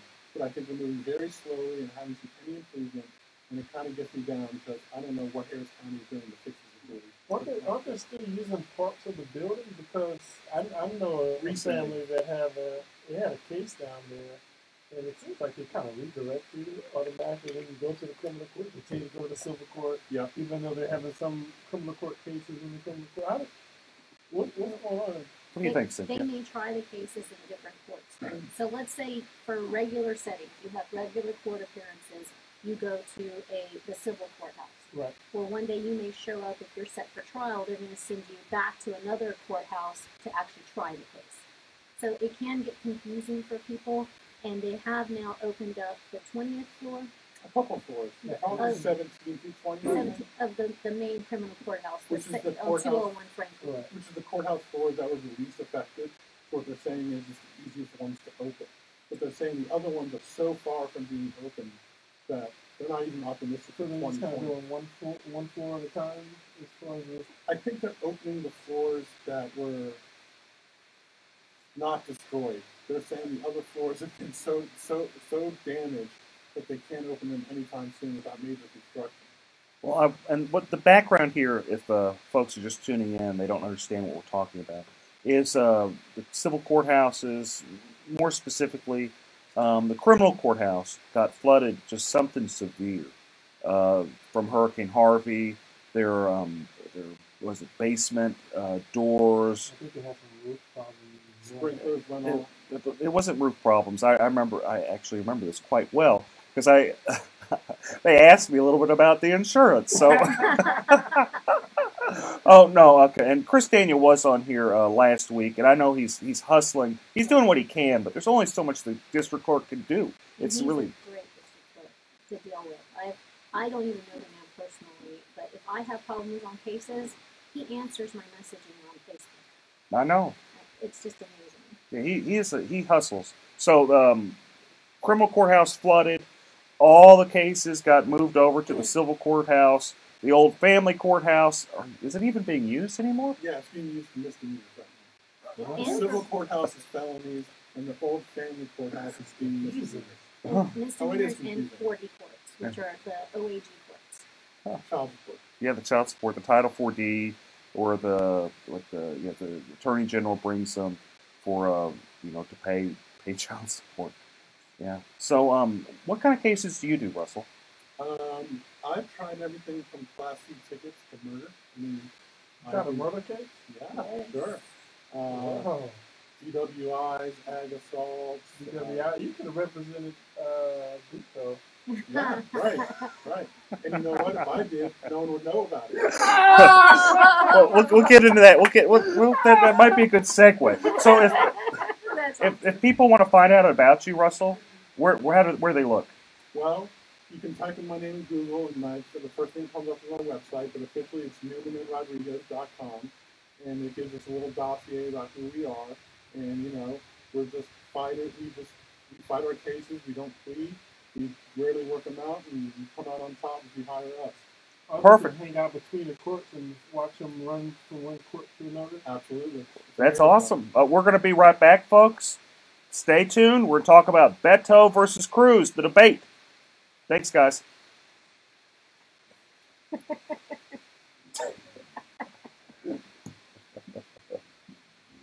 Oh, God. She keeps me on track. The thing is, like, sometimes I'll forget. Like, I won't catch it until it's like, you gotta take a break. You want to hear the news? Yeah. They say 2020 is optimistic by going to fix any of the points. No, I don't doubt it. I don't. So that's thinking 2021, 2022. They're saying 2020 is optimistic. My hope is that they actually. The problem with the criminal courthouse. Well, there's a lot of problems with the criminal courthouse. But the biggest problem that I saw is that you couldn't get into the darn thing. So if they are repairing it, I hope they actually fix it so you can actually go up the elevator. How much are they spent? Might be good to start from scratch. Definitely. Because I mean, the structure is already flawed as it is. Somebody shut a whole building there? Yeah. You know how long does it take you to get to the Gulf series? Sometimes even if I'm on bond, don't wait a minute, I could be surrendered and revoked, and I'm there on time. You gotta come and you got a big line from the courthouse. That's what happened to someone. I was in the DBA, and they went through the metal detectors and everything at the Silver Courthouse. They told them they needed to go to the criminal court. They went over to the criminal court. They said, no, you need to go back to the Silver Court. And by the time they got back, the line was like around the corner. And I'm pretty sure that they got their following up. Yep. That's insane. And they wonder why why people have big problems with criminal justice. They wonder why people are upset with criminal justice. Yeah, I have to. Right, you were there on time. They tell you to go to the wrong building, and now they bond you revoke your bond and put you back in jail. That's you got to show up to court for 2 hours. They wonder. Huh. Smoking always affected my daily life because I was a closet smoker. It really sort of controlled me through that. And my boss is saying that I can be here, so I don't get any of the odor of smoking. There's no ash all over the car. I would say give it a try because there is no unsatisfaction of smoking. If I can use a cigarette ash burning in the air, switch to it. Check out JUL.com. If you don't smoke a vape, don't start. Warning, this content is smoking. Nicotine flavor with people.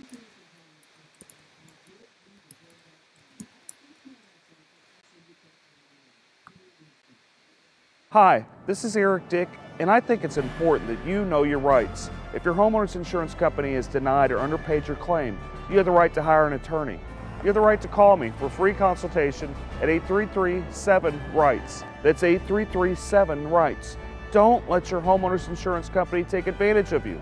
Call me today at 833-7-RIGHTS. Has your homeowner's insurance claim been denied or underpaid? Call Dick Law Firm at 833-7-RIGHTS. Feeding rocks. It should not be a crime to feed the homeless. Feeding rocks. A good Samaritan shouldn't be punished for acts of kindness. Feeding rocks. Because it's more of a crime to turn your back on a starving person. Feeding rocks. You shouldn't go to jail for sharing food. Feeding rocks. You can't in good conscience let a hungry person starve. Feeding rocks. Help us legalize charity. Go online and sign the petition. www.feeding.rocks. Feeding Rocks.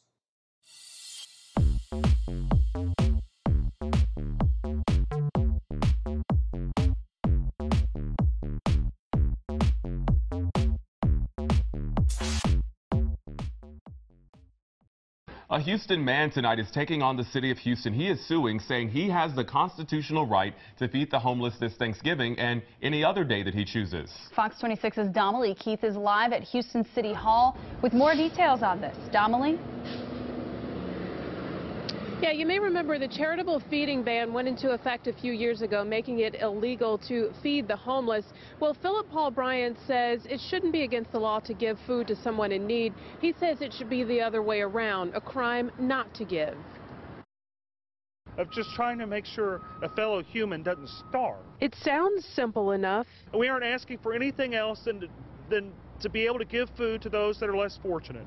please let us do it. Houston City Council members say they passed the charitable feeding ban to ensure homeless people receive food prepared under health code regulations, and so those in need will turn to an organization to eat, so they will receive other resources, services, and shelter as well.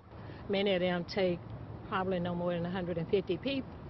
How many homeless are there? You cannot fit all the homeless into the shelters. We pursued this lawsuit because we felt the city was trying to disenfranchise not only on the less fortunate, but also trying to discourage good people, good Samaritans from doing the right thing. It's Thanksgiving. It's the whole purpose of this holiday is to share food and eat. Let us practice our religion. Let us follow our faith.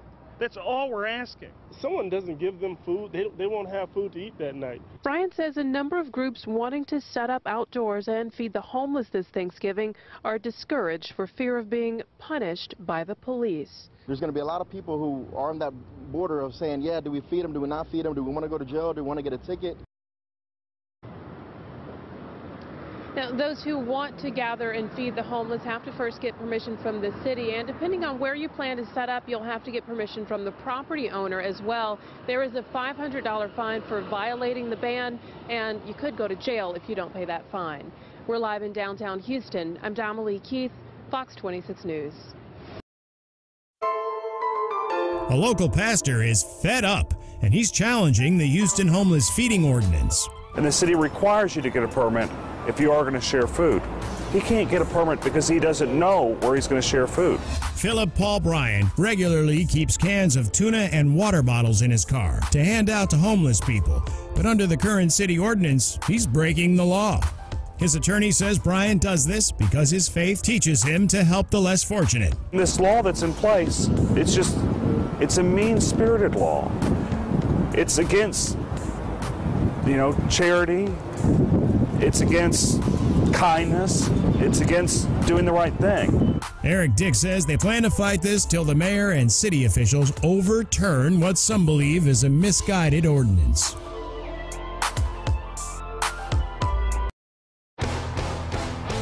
A Houstonian claiming his religious freedom is being denied might soon see his lawsuit against the city dismissed. And it appeared that Judge Kyle Carter was thinking about dismissing the case, saying that Philip doesn't have standing. Philip Paul Bryant filed a lawsuit in 2017 claiming his religious rights to charitable giving were being infringed upon by a 2012 Houston Feeding the Homeless ordinance.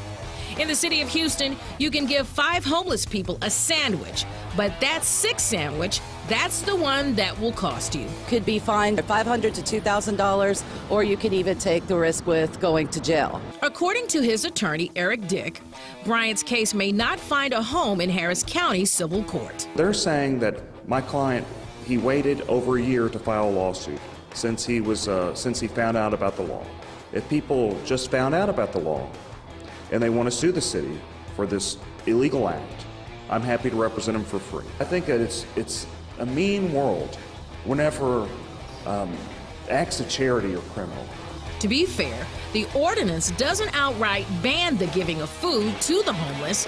It just creates a lot of hurdles to jump through to do it lawfully. My children are a big deal in this, and teaching them how to give to the community. If they want to make 10 sack lunches and go hand them around downtown Houston, I shouldn't have to go to my government office in order to obtain permission just to give those sandwiches.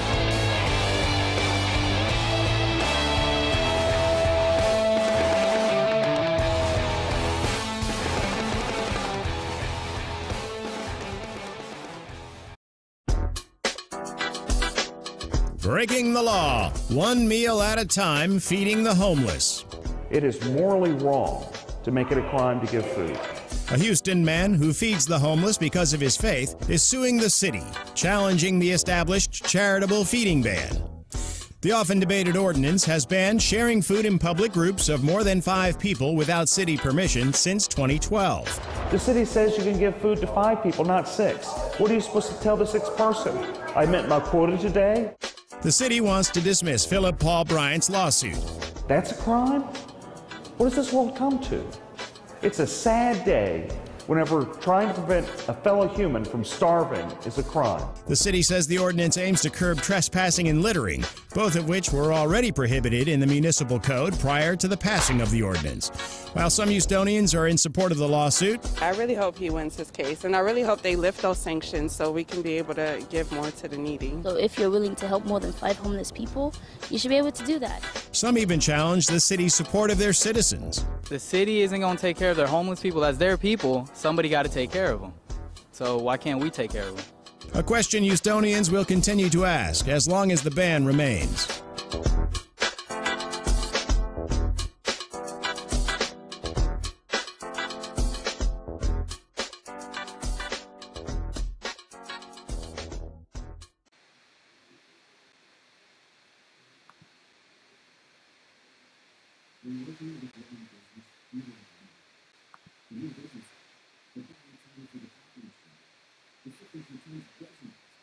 Weird.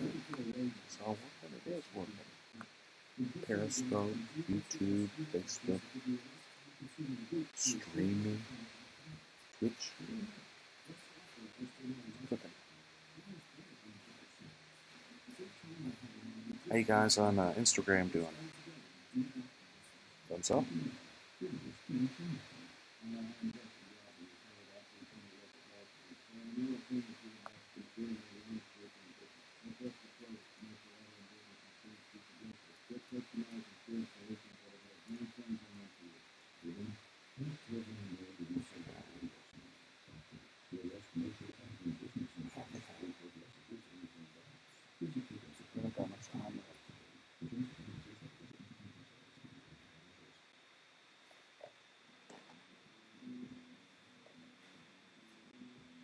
I just can't believe they just let me let me have this show. I think they're just gotten desperate at KPRC. Find some poor lawyer on the side of the street and then just give them a show. We'll host for food. Yeah, well, that's right. That's the sign I had. Thanks, guys. I'm back. Eric Dick. Let's just kind of jump into it. Beto versus Cruz. What do you think, Russell? What do you think of the debate that happened last night? I think Beto really has a good campaign on his hands. I think there are many people that are coming to my house day after day asking me to sign for them, and there's more signs on every lawn. I keep getting text messages. Yeah, I get text messages too. You know, he's really trying. He has this grassroots campaign, but I don't think he's going to beat Cruz. I don't think he has what it takes. I don't think he has. I think he's likable, but I don't think he doesn't have the experience. He doesn't have the experience. He doesn't have the aura about him to be our next senator. Since when did his experience become a requirement to win an election? I guess not. What are you talking about, man? Just in comparing the two, when you Right. look at the two of them, when you're trying to determine which do you feel will win in the long run, it just seems like Cruz seems more together. And I'm not saying we're supporting either. We're not getting into that drama here. Well, in my opinion, I'm just talking about as far as the ability to get out the vote, make sure your voters, make sure your base shows up for the election. That's who determines. I mean, 'cause there's a lot of great judicial candidates on the ballot. Phenomenal. Yes. Sherry Dean, John Schmoody. Alicia York, yes. Millard. Yes. Prime. It's Prine. Judge Prine is on there. Charlie. Right, but it's not. Hi, Judge Prine. He's probably watching. If you're listening, hi, he Judge probably Prine. is. He probably is. Just kidding. Just kidding. Oh. Yes, there are a lot of. But it's people not on there. based on that. It's based on who gets the people out to vote. I mean, Right. all those judges are in jeopardy of losing their jobs Absolutely. if the Republican base doesn't get out there and kick And- butt, or if the Democrats are some way super motivated to come out to vote. Well, I see some of the judges that are really trying. They're going a little bit further than normal because I think they really do feel that they need to just advocate for themselves. And I think they're right. Just me sitting on the sidelines here, I see that I've never seen so many signs. I've never seen so much support for a Democrat running for U.S. Senate. I'm not saying he's going to win because he's not. He doesn't have the ability to get Republicans to support him, and unfortunately, Texas is at least 2/3. I'll be generous and say 60% Republican. And I'm not saying the Republicans like Ted Cruz, because a lot of them don't. Shockingly, a very large amount of them don't. I'm sorry, folks, they don't. I have county commissioners in Harris County telling me what a SOB he is. And these are people in his own county. I'm not going to name names. Not this You're not time. safe on this show. I'm not going to name names, but if you know me, you can deduct it pretty quick. But I have. Only 4 of them. I know there's only 4 of them. But anyway, my point is this: is that for Beto to win, and I think he had more of a shot prior to the debate. But for him to win, he has to have crossover appeal. And all he did is he showed he was a liberal Democrat. Correct. Moderates wanted to vote for him. They still don't like Ted Cruz. I don't know whether they're going to vote or not. Independents, they don't particularly like Ted Cruz, but they're afraid of Beto because he's a socialist. And maybe he's not per se a socialist, but he's very, very liberal. And that can't be denied. So that's it. I think the race truly is Beto's to lose, and he's losing it. And you think if he was in the middle, he'd have a greater shot at that point? I absolutely think he could win. He'd win. I think if he just told Republicans, hey guys, look, I'm Christian. I know I don't like abortion. I don't really support abortion, but I think you should have, you should work there. Or at least say, look, I'm just a senator. I'm not going to touch those rights. What I'm first as a Texan, I care about helping people. And I care about keeping us secure. If he didn't have to say, I support building a wall. He just had to say, I understand that something needs to be out there to secure our borders, to take care of us as Texans. And he was right about not having a wall, dividing your property. That happens along the border. You have the government actually build a wall and separate your property. Where he's right on that. He is. You shouldn't have government going there and putting a big wall in the middle of your property. Correct. Taking away your real estate. Probably pay your rent. If they would, I wouldn't mind the wall. Right. Chip in. So he's not off on that. I do support a wall being built. I just don't think you should destroy people's property building the wall. Well, I thought he did a really good job of comparing him to Hillary. He kept Ted Cruz? Ted Cruz. He kept saying you and Hillary, which is a really good strategy in my opinion. And he also started talking about him not being lockstep with Texas. That's not what he tried to almost make him the outsider, which I thought he did a really good job. But what Ted also did a good job is acting like a jerk. And that's what he's really good at. And I don't mean to be anything, but whenever you had Beto at the very end try to be nice and Ted kind of being, a little sarcastic, it didn't help him. There's a reason why this race is as close as it is. There has to be a reason why. And I don't buy into a bunch of liberals pouring money into it, because that happens all the time. The reason it's so close is because Ted Cruz is not likable. Correct. And the reason he's not likable is how he treats people. And this is what I tell all the politicians I meet, all the great judges that we named before. How you treat people, how you treat the people in your court, how you treat people that you don't even expect. That plays a giant role in politics. And life. And life, and business, and everything. Yeah. It resonates. It does resonate. Well, almost 4 million people did vote for Hillary Clinton, by the way. It was, a 43 to 53% Hillary versus Trump, what was it, 2 years ago. So there are a lot of Democrats in Texas who has the ability to vote for Beto. What was the end numbers with Trump and Hillary? I think Trump got about 53% to Hillary's 43%. Well, there you go. So even 4.8 million to 3.8 million. I'm going to give Beto the benefit of the doubt and say he gets the 48%.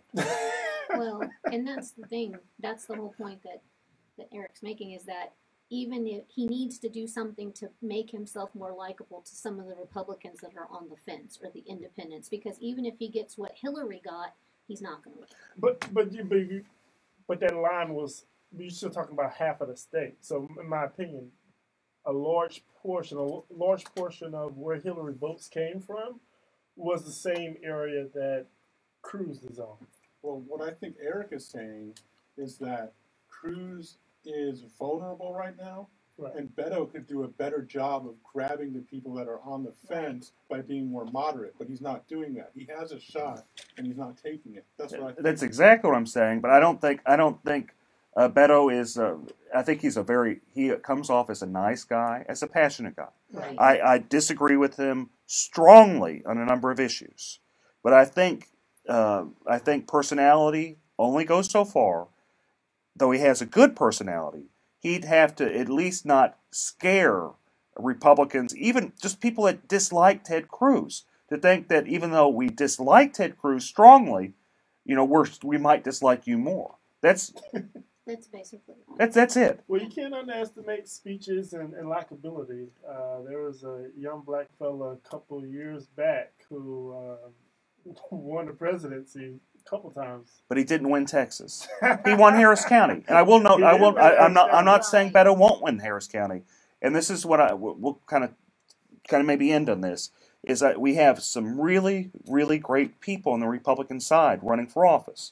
And there's been, what I've heard is there have been internal polling with the Republican Party. I've even heard that Dan Patrick has some serious apprehension that the Republicans lose Harris County. Right. And if that happens, it's going to be very sad, because people like Sherry Dean, and I've known her a long time, she is a very, very sweet woman. Roy Moore, too. We almost forgot about Judge Farr. Judge Farr is probably one of the most qualified family law judges on the bench. He's amazing, and he's up for re-election, and that's what's going to be difficult is if people go out there and vote straight party, which I do not advocate. Please don't do that. If you don't know anything about these family law judges, message me on Facebook. I'm happy to discuss it with you. I'm happy to tell you why I support these judges, because they have experience.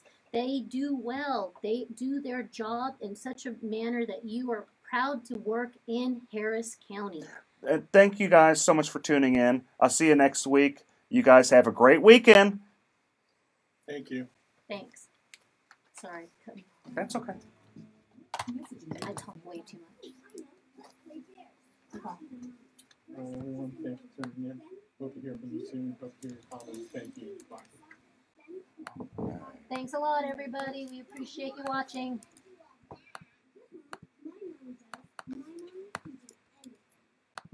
Okay, got that still learning this.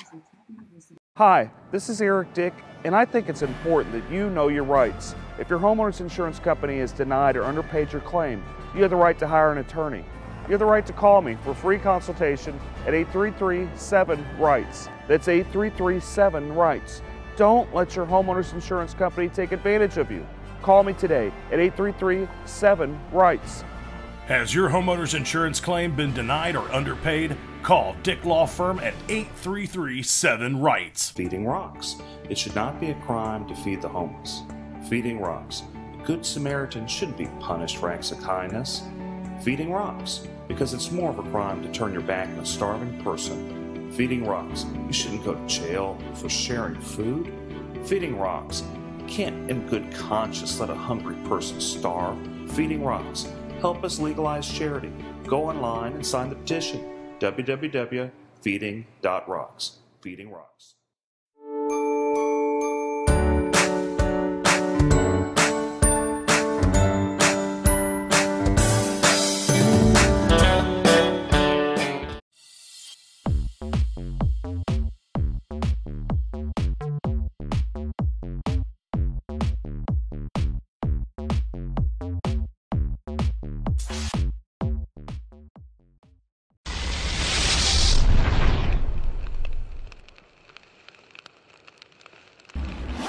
Hi, this is Eric Dick, and I think it's important that you know your rights. If your homeowner's insurance company has denied or underpaid your claim, you have the right to hire an attorney.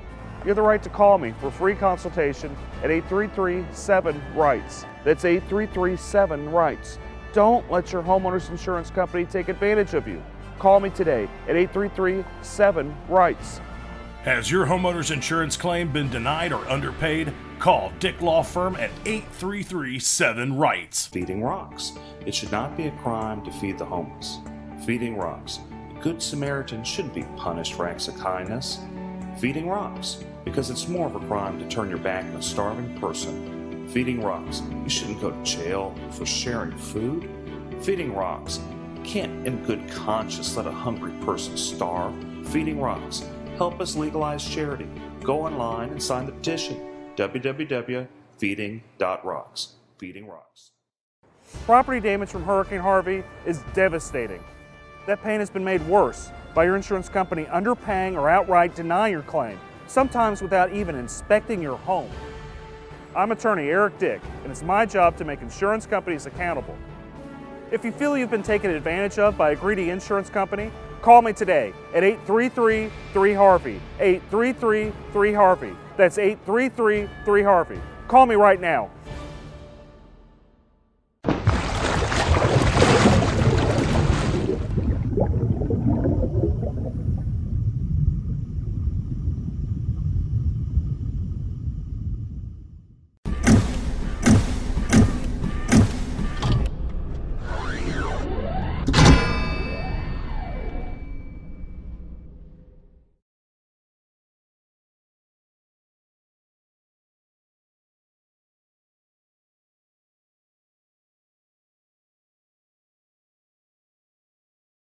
Hi, this is Eric Dick, and I think it is important that you know your rights. If your homeowner's insurance company has denied or underpaid your claim, you have the right to hire an attorney.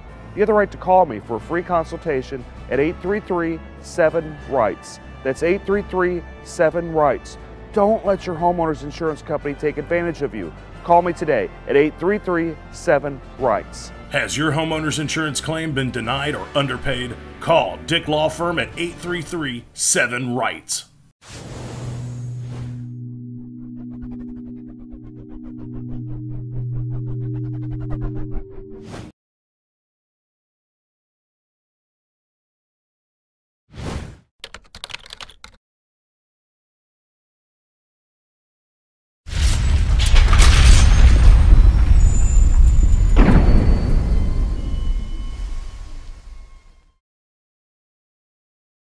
Hi, this is Eric Dick, and I think it is important that you know your rights. If your homeowner's insurance company has denied or underpaid your claim, you have the right to hire an attorney. You have the right to call me for a free consultation at 833-7-RIGHTS. That's 833-7-RIGHTS. Don't let your homeowner's insurance company take advantage of you. Call me today at 833-7-RIGHTS. Has your homeowner's insurance claim been denied or underpaid? Call Dick Law Firm at 833-7-RIGHTS.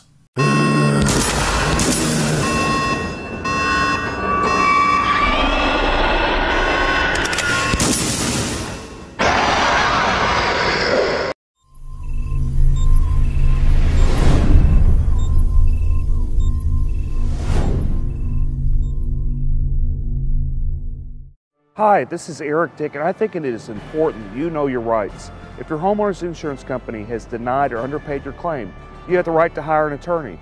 You have the right to call me for a free consultation at 833-7-RIGHTS. That's 833-7-RIGHTS. Don't let your homeowner's insurance company take advantage of you. Call me today at 833-7-RIGHTS. Has your homeowner's insurance claim been denied or underpaid? Call Dick Law Firm at 833-7-RIGHTS.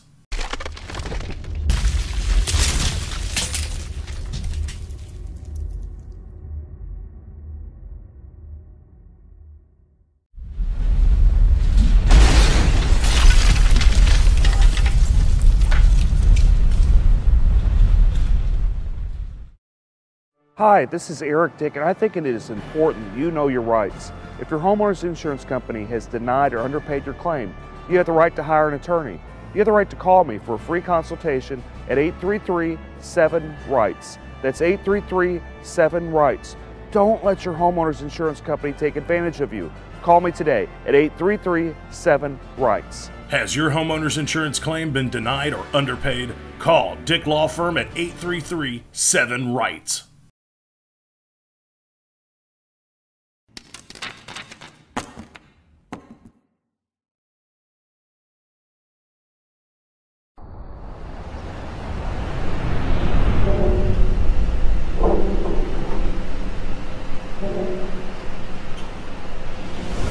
Hi, this is Eric Dick, and I think it is important that you know your rights. If your homeowner's insurance company has denied or underpaid your claim, you have the right to hire an attorney.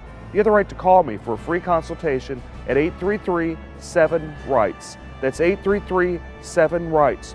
Don't let your homeowner's insurance company take advantage of you. Call me today at 833-7-RIGHTS. Has your homeowner's insurance claim been denied or underpaid? Call Dick Law Firm at 833-7-RIGHTS.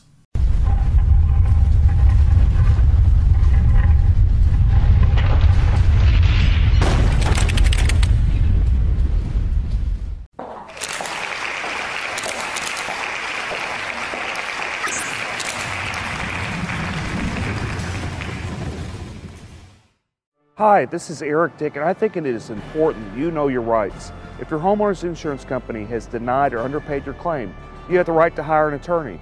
You have the right to call me for a free consultation at 833-7-RIGHTS. That's 833-7-RIGHTS. Don't let your homeowner's insurance company take advantage of you. Call me today at 833-7-RIGHTS. Has your homeowner's insurance claim been denied or underpaid? Call Dick Law Firm at 833-7-RIGHTS.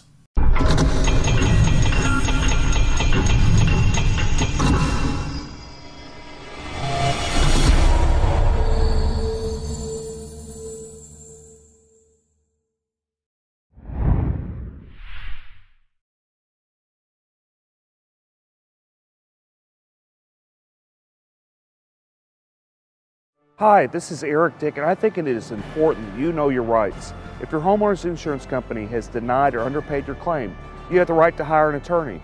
You have the right to call me for a free consultation at 833-7-RIGHTS. That's 833-7-RIGHTS. Don't let your homeowner's insurance company take advantage of you. Call me today at 833-7-RIGHTS. Has your homeowner's insurance claim been denied or underpaid? Call Dick Law Firm at 833-7-RIGHTS.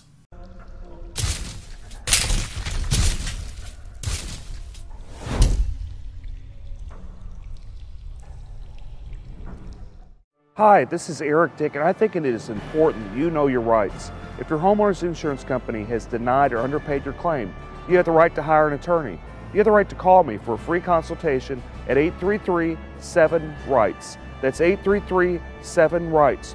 Don't let your homeowner's insurance company take advantage of you. Call me today at 833-7-RIGHTS. Has your homeowner's insurance claim been denied or underpaid? Call Dick Law Firm at 833-7-RIGHTS.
Hi, this is Eric Dick, and I think it is important that you know your rights. If your homeowner's insurance company has denied or underpaid your claim, you have the right to hire an attorney.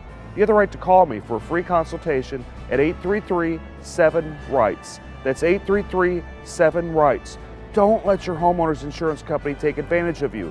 Call me today at 833-7-RIGHTS. Has your homeowner's insurance claim been denied or underpaid? Call Dick Law Firm at 833-7-RIGHTS.